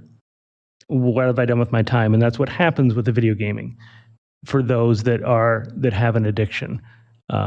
So that's why I principally don't want them in our town. I just don't think it's fair to our residents to say, hey, we want to grab another $170,000 from you guys a year because of your addiction. And I know, yes, that could be said about alcohol and cigarettes, et cetera.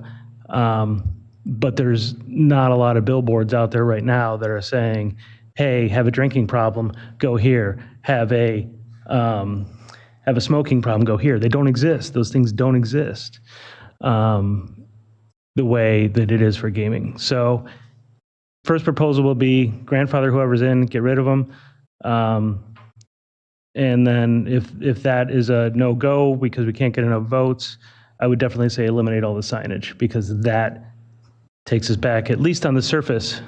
We look idyllic and don't have the signage that's really kind of irritated me as well. So let's maybe talk about that signage point specifically, and then we can see where the room is on that, or in general.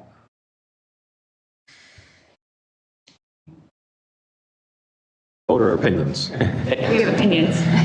Okay, Sarah, go ahead. Talk. I don't know who's. We were point of order. We were waiting to be called on. I thought that was a vote. That's why. Wait, is that how we're voting? Secret. Sarah, go ahead. I support limiting or eliminating the advertising options too. I didn't realize that other towns did that. I love that idea. I think that is something that we can do, while still keeping other things for existing business owners intact. Go ahead, Leah. Actually, before reading through your memo, Max, I actually was, thinking about this a lot this week, and was, to Mark's point, like thinking about what the perception of what we want Batavia to be. And when I drive through towns that have video game lights in all the windows, I don't actually see that as a thriving downtown. I see that as a floundering downtown district that is needing video gaming to survive. And that's not Batavia, as you said. Like, it is revenue, but it's a very small, revenue stream for Batavia. And that's not the perception I want for our town. I don't want it to be that we need gambling to be a thrive.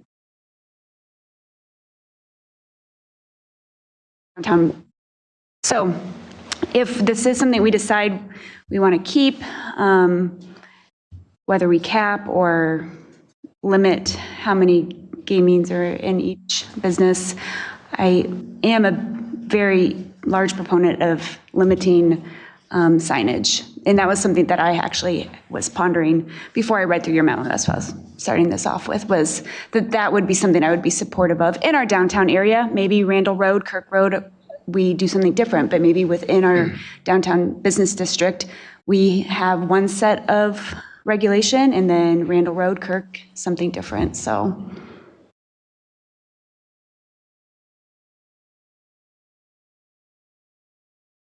Yeah, I would fully support, you all know where I stand on this, but the advertising, I think,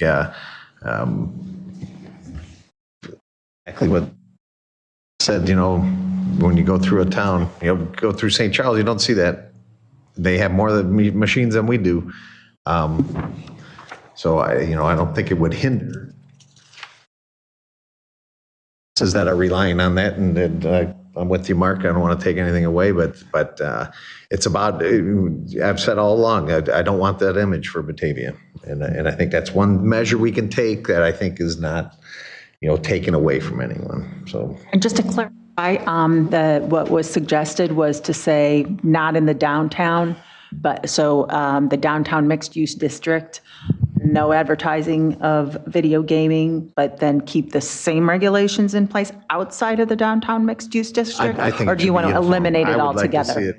I think you have to be careful about making a distinction between the different Okay. commercial districts. You either have to say no or allow it. Yeah. A lot of the regulations live explicitly outside of the zoning code. They're all tied to a licensure. Right, a application. licensure.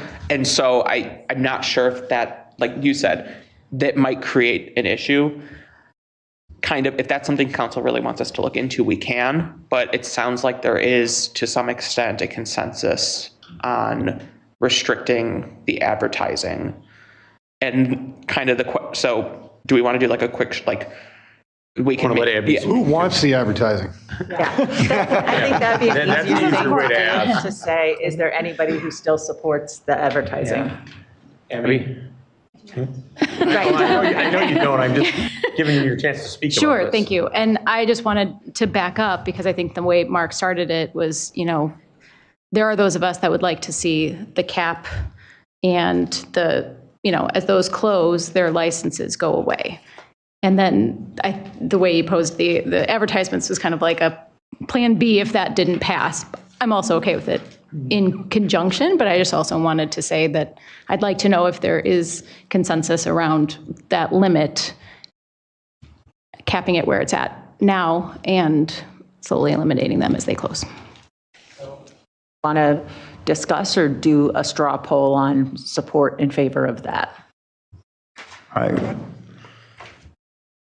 We could do it that way, but I would recommend we had consensus on the advertising. Why don't we nail that down right now and put a limit on that? I heard that we did. Then we could move. Right, yeah. Consensus on the advertising, so we just wanted to And move on there's to the other. no separation of downtown. Any districts or anything. districts. I mean, And just limit it. everything that we discussed is obviously going to come back to you. Right. So basically, this will give staff direction. We can write some ordinances, do some additional research, find language that aligns with what you're directing us. So that's. Yeah, we'll have to talk about the signage, whether we do incorporate it in the zoning code or whether we do that in the video gaming code. We get into some of that constitutional issues, some of the signage things. So, it might be best to put it in the zoning code, which we have to go to the plan commission, but we can review that and see how that would best work. The outcome that we want is the no advertising. Right. We'll figure out the No neon mechanics of how signs to do it. flashing as you drive through Yeah. past them. Right. I mean, I think there's one sign that I've seen. So then, should we move on to the capping and eventually eliminating question? Max, can I just ask why Geneva wasn't included? Geneva does not have it, I believe. So Yeah, I do not believe they have video gaming. I don't think so. And I think they discussed it. Did they ever even bring it up for discussion? I think they have. And Okay. Yeah, they rejected it. They rejected Yeah. it. That's right. Rejected it? Cap and keep or cap and This eliminate? could be a good discussion, because I, in theory, I want to cap it, eliminate it, but then every time somebody comes here, I'm like, But it takes How do you that not- discussion away so that you don't have to say no to people. We'll say no to people. Well, I understand. It's not because I'm too weak to say no to people. It is hard to say no when somebody Right, is right. excited about bringing their No, I wanna business to our support- town and they're asking for it. And there are things that I'm wavering on. For example, the one town, I don't remember, eliminate. It's a privilege, not a, so if you sell the business, it doesn't come with it, but that's a huge valuation issue. And there's a lot of things that go along with that I got to think through more. So I'm waffling. I would like a limit. I just don't know where the number would be. So that could take a while. Yeah, I'm in favor of no cafes, no advertising. We went over that, but I think it does get to me to be a little anti-business when we, because there are so many communities around us. Okay, we have one in Geneva that's decided against it, but and trust me, along with the advertising, along with everything Alderman Ure said in terms of addiction and things like that, I'm very familiar and unfortunately, I just don't see that as our place. I don't see our place, we're not here. I'm not here to tell people, otherwise we would be sitting here, and I know we've brought it up, about the other, vices of the world. But if we really cared about people's health and things like that, we'd be having very serious conversations around those things and not gambling. So to put on that, what I will call a facade, as a body, I don't think it's not our place. So in terms of going back to the state law that was, approved, and then for us to determine what we're going to do in town, I think we kind of already made our bed a little bit. We have 11 businesses here with this that is known throughout the area. It's now, whether it's a draw or not is one thing, but if we take it away, it's, in my opinion, definitely a drawback for a number of businesses. It is a very good supplemental income for these businesses. So, it's just a fact of what it is. And when you look at the numbers per capita, we have quite a few players in this town. So, it's one of these things where, I'm not a fan of the look, so to speak, but for us to determine that for people, I think that's up to people to decide for themselves. If they want to go into an establishment that has gaming, great. If an establishment wants to have gaming, great. Now, along with that, I think we have in place today a cap on a number of machines in each establishment, right? Yeah, 5. So, things like that, common sense stuff, I'm absolutely in favor of talking about and putting some parameters around, but the grandfather thing scares me as well, right? It's like, I've never been a fan of some of those grandfather things, because as time goes on, that grandfather period gets longer and longer and longer, and people get frustrated of, the new businesses coming in, so to speak, whatever it might be. So then we start making exceptions and this, that, and the other. So, I think we put some common sense ordinances around attempting to keep everything as tight-knit and not as many machines as possible, but to, and I guess, at a certain point, we could limit the number of establishments at, I don't know if it's 30 or whatever matches our town from a nice size perspective, but to say, only 10 or only 15 businesses could have it or something like that, I'd have to mull over that a little bit, but that to me just, it gets too close to, the anti-business side of me. So that's my 2 cents. I want to request clarification, Max. On the slide where you present the numbers, this one, when it says persons per terminal, that is a division from the total that's population, not how users, many right? people. Yeah, it's just basically on a per capita basis. Okay. It's not, how many people. I read it that way at first too. I wanted to make sure that was No worries. understood. Yeah. Do No, we have any rough idea of like what percentage of our population plays these machines? We wouldn't have that. I figured. Yeah, We had the demographics of who's playing either. We don't So have there's that no either. indication that at Speedway, it's the people at the housing. It could be the truckers that are stopping Right. and playing. Or even crosstown, how many people are from outside the city? Those all have CCTV systems on for the record. So they could get the info if we want. I'd rather not go that route. That's a little invasive. All right, so I was just back curious on if we happen to- track. So we've got consensus on advertising. I think the next question is on number of, like, whether or not a cap or something like that. Is that kind of where folks want to take this? Why don't we do we started that a already. straw poll on who supports capping it at the number of licenses that we have at this point?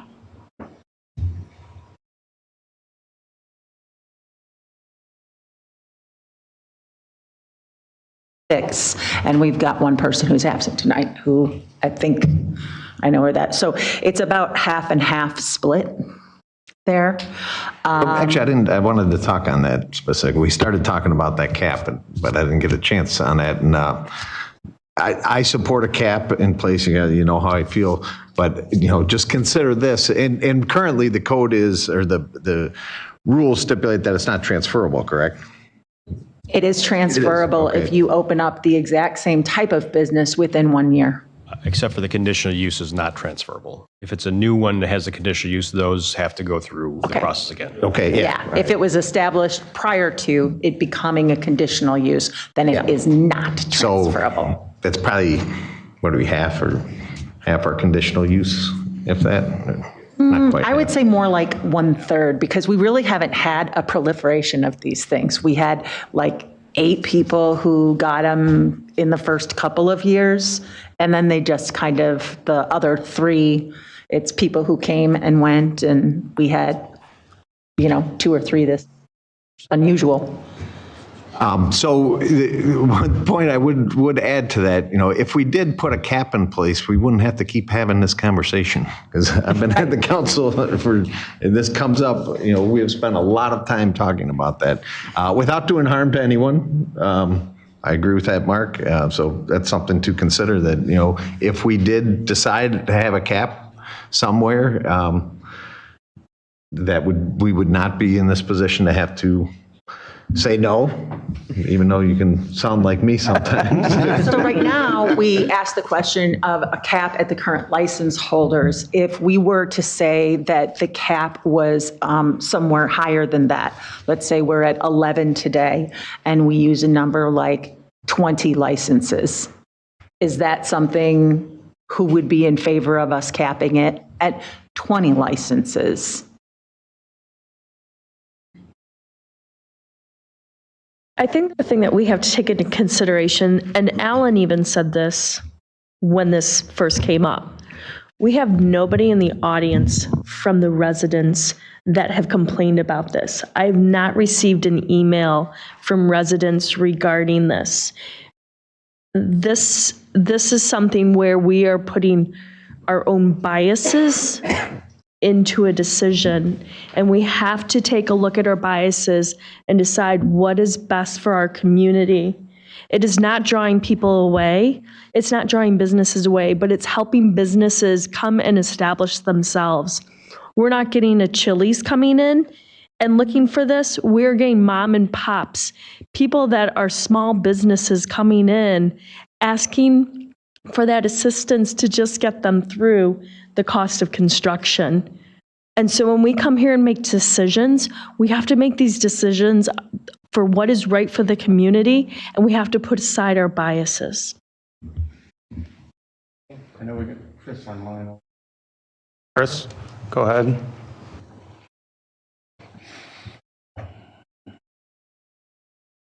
Hey, Chris. His hand went. Okay. Nick, next. I was just going to say. No, I'm sorry. I'm sorry. I didn't have my mute on. Lost your turn. I'm back. Go ahead. Me or Auburn's from? No, go ahead, Chris. Chris, go ahead. Okay, so I believe that Alderman Barron was very eloquent in exactly what she said, because that's what I wanted to say, but she said it better than me.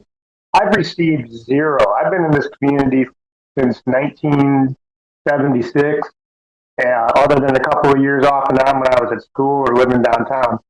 I've never received a single complaint from a single person about video gaming in this town. Not a single person, ever. I've heard it a lot since I've joined city council.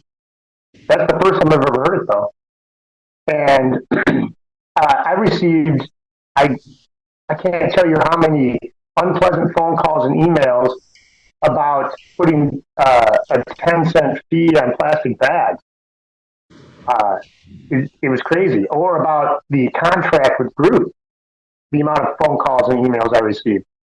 Zero emails, zero phone calls regarding this topic for the amount of time we spend on it. And everybody knows my position on this. I think our regulations are just fine. I think if we follow the state, we're doing okay. That's all I got to say. Thank you. Thank you, Chris. Nick? I was just going to kind of I probably shouldn't broaden the conversation. I would agree with that we're in a good spot right now, but when we talk about capping, I think I'd be more open to not necessarily capping establishments, but capping either the number of units or, better yet, the number of units per square foot in a place. So, places don't come in like a JT's Porch, which I'm a big fan of. They should have gotten 2 for that size place. To put limits in that regard, I would be more for, but that opens up another can of worms. That as well, and just wanted to make a comment too about the level of complaints. I've been the recipient of a lot of complaints about certain establishments, and luckily they are no longer in business, but my fear has always been that these gaming terminals are artificially keeping alive businesses that don't deliver on product or service or ambiance. They're just being kept alive by their video games. And then we're losing in our market here and competitive with other towns on what's bringing people in to dine and to gather with friends because they can't find a place that has really great food, service, and vibe.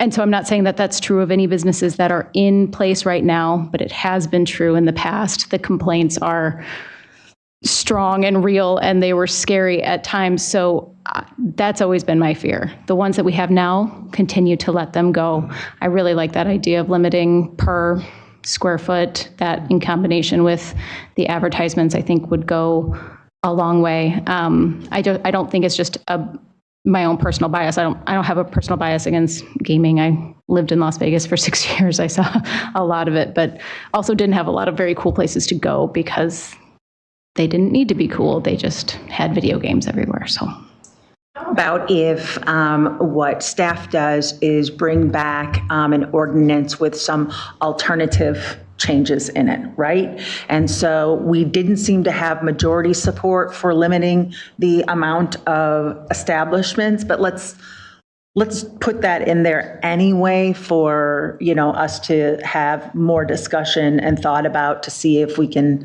work something out in that regard. But I also hear some support for the number of machines per square foot that are inside. So could we bring back an ordinance that, or an amendment to the ordinance that has the 3 things in it: advertising, number of licenses, and terminals per square footage? A quick straw poll on terminals per square foot, or no? Sounds like there's quite a bit of support around the horn for it, so. I'm completely against that. I think we should do a straw poll on that so everybody can say what they need to say on that. Sorry I raised my hand, but then I wanted to make sure we didn't just pass over this.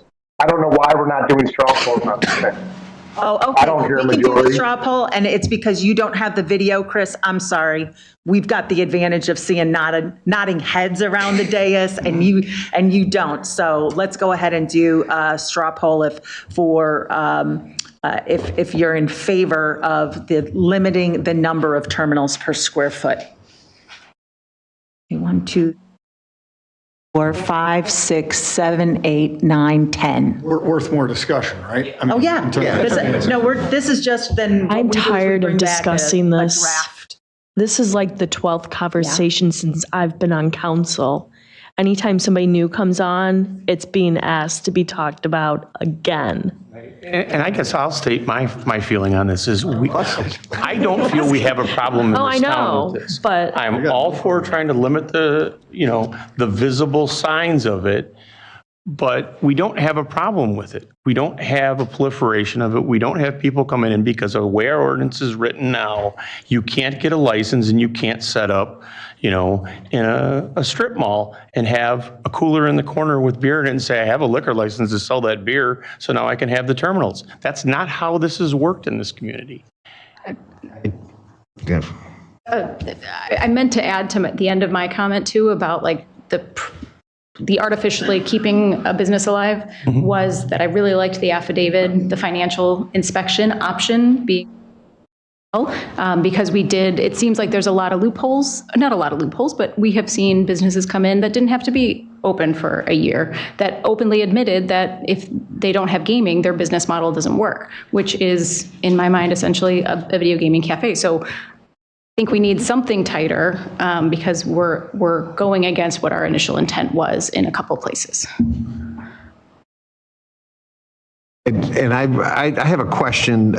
Seeing that North Aurora and West Chicago have defined gaming parlor, and could overflow exist in one of those towns under their regulations? I don't know.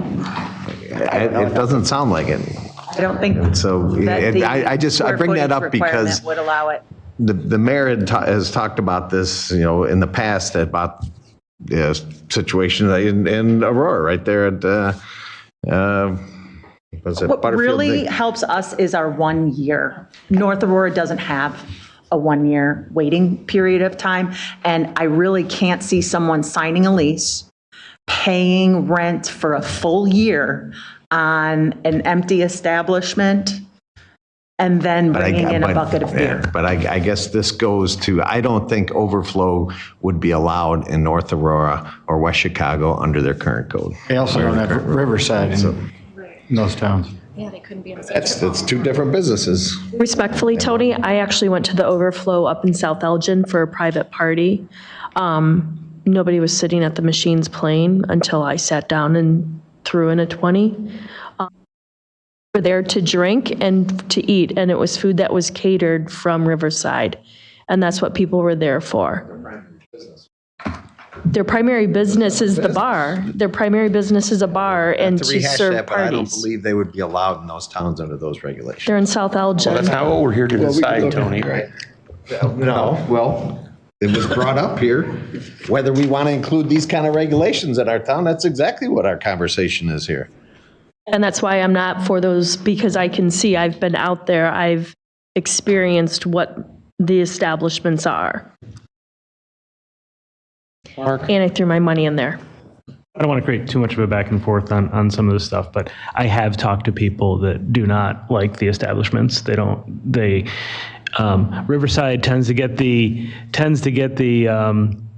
they get the free pass because they've got good food, so people will go to Riverside and kind of, look the other way, but then they won't go to the other bars in town that have the gaming because they don't want to be around that. That's just not what they like. And I've had several conversations. So some of us get complaints about some things, some don't. I mean, that's been the nature of it in the time I've been on council, and I'm surprised sometimes at the lack of comments that I get from the community sometimes.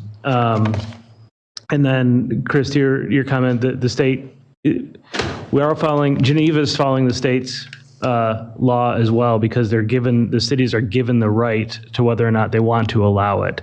So we just took that extra step and said, sure, we want the money. And that's the thing that I gamble. When I go to Vegas, I gamble. Chanzit was trying to call me out on it. I don't have a problem with gambling.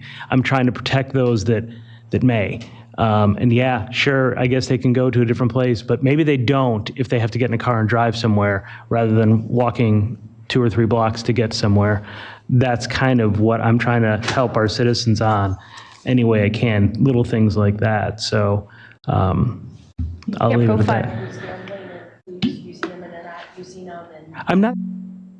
A car to drive somewhere else. So what is our end game here tonight with this discussion? Do we want to consider the changes that we've described? Because we're really at an impasse. You know, you've got about 7 of you who would like to see video gaming go away and 7 of you who don't.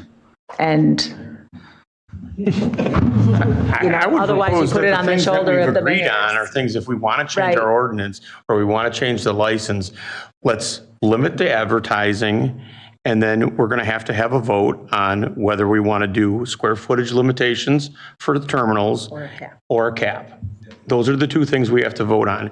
The other one I think we're pretty much okayed with is the advertising change.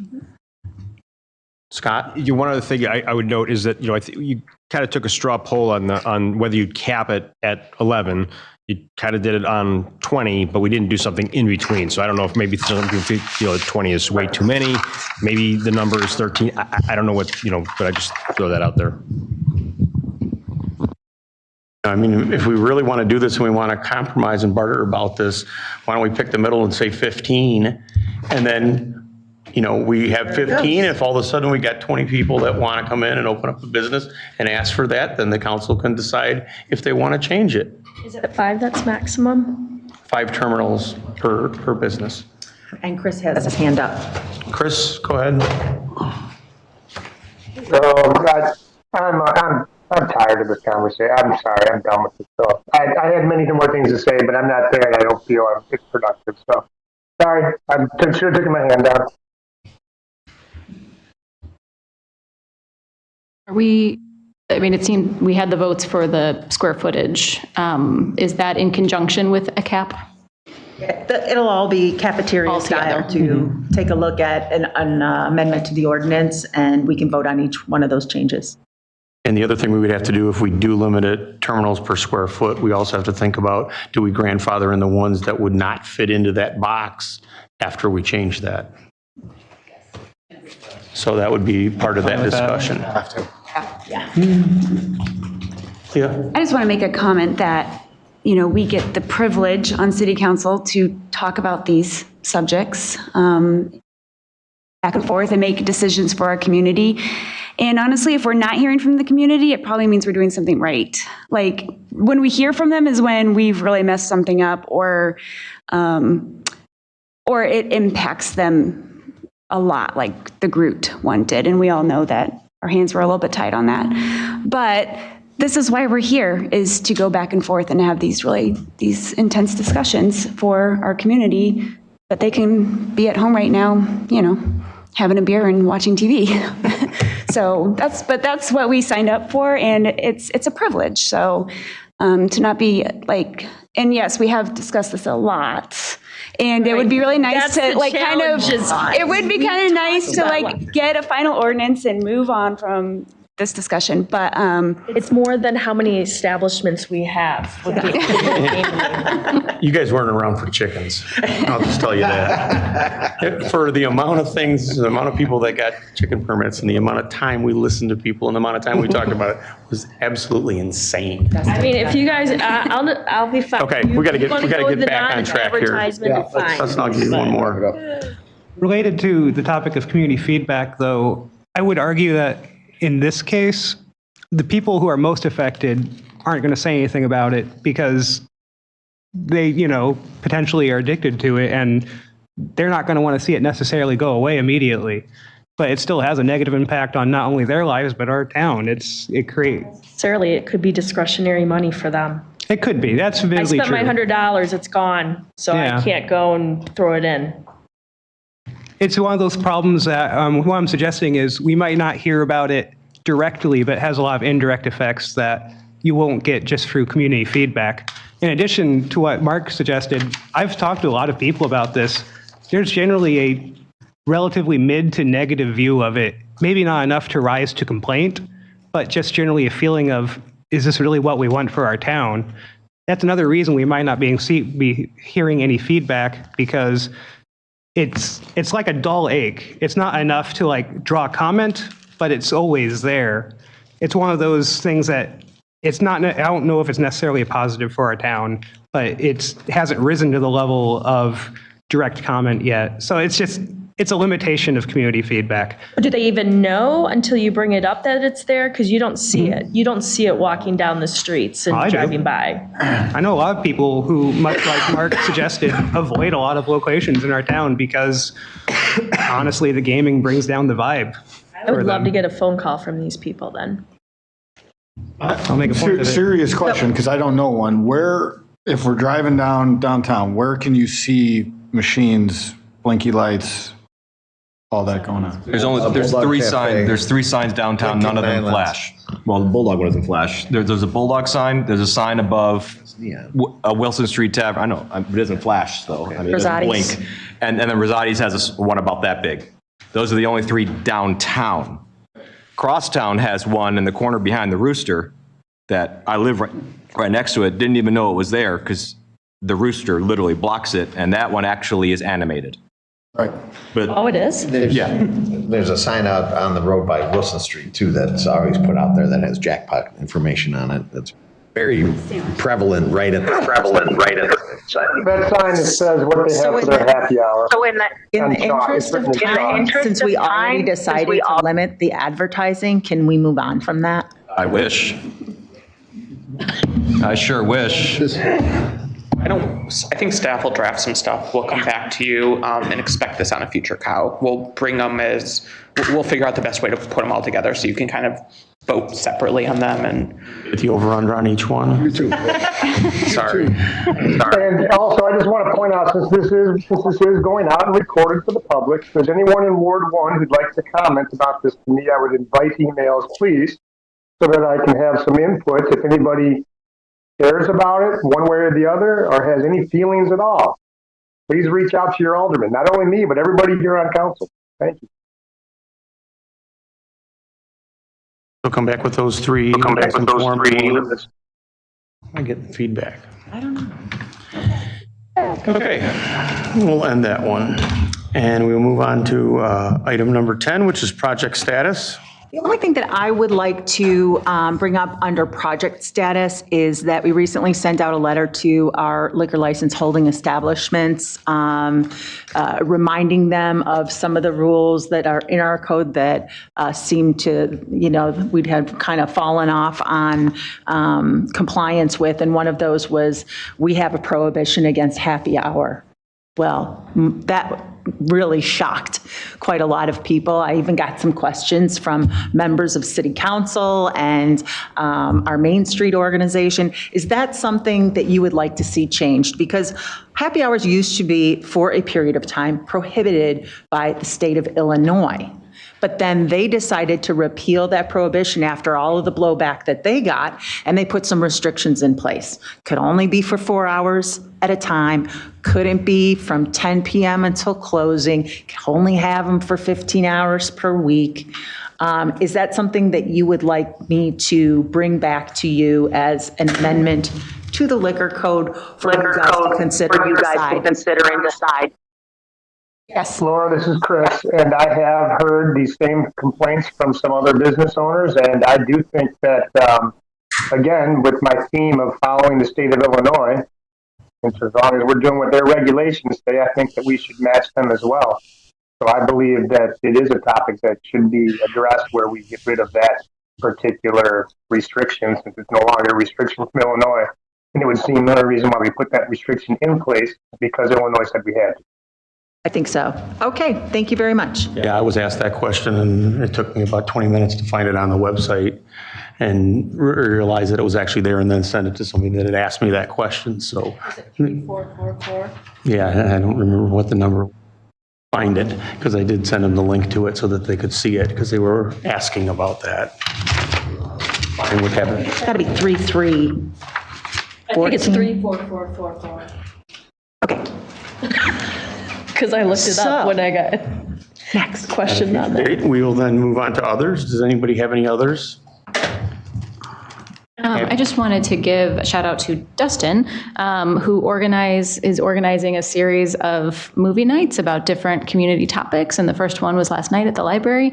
And I almost slipped in the parking lot on the way home, but I was still really glad that I attended and just wanted to encourage, I don't think we could all probably be there at the same time due to Open Meetings Act, but he's holding these community conversations and making space to like learn about urban planning and land use management and transportation issues. And I just think that is really cool. And so if you see it posted, maybe share it, try to attend one. We'll try to go in 4 at a time. But it was a really cool video last night and it was a cool discussion. And it's just really cool to see people from our town learning about these topics, becoming engaged, and then hopefully someday showing up and telling us about it a little bit more. Send the information out so that if we want to distribute it, people can do that or attend, so that way. For the next event, when that gets organized, I can do that. I was just going to mention that today, Fermilab has formally reopened Wilson Hall to everybody who can access the site. So there's a little bit of a shindig there. The mayor was there. It was if folks want to visit it, I thought I'd just mention that that's available now. Chris, go ahead. Go ahead. The ordinance is 3-3-36. Oh, yeah. All right. Okay. All right, then we will need a motion to go into executive session for setting the price of land for sale. Motion by Ewer. Second by Malay. All those in favor? Aye. Opposed? Okay.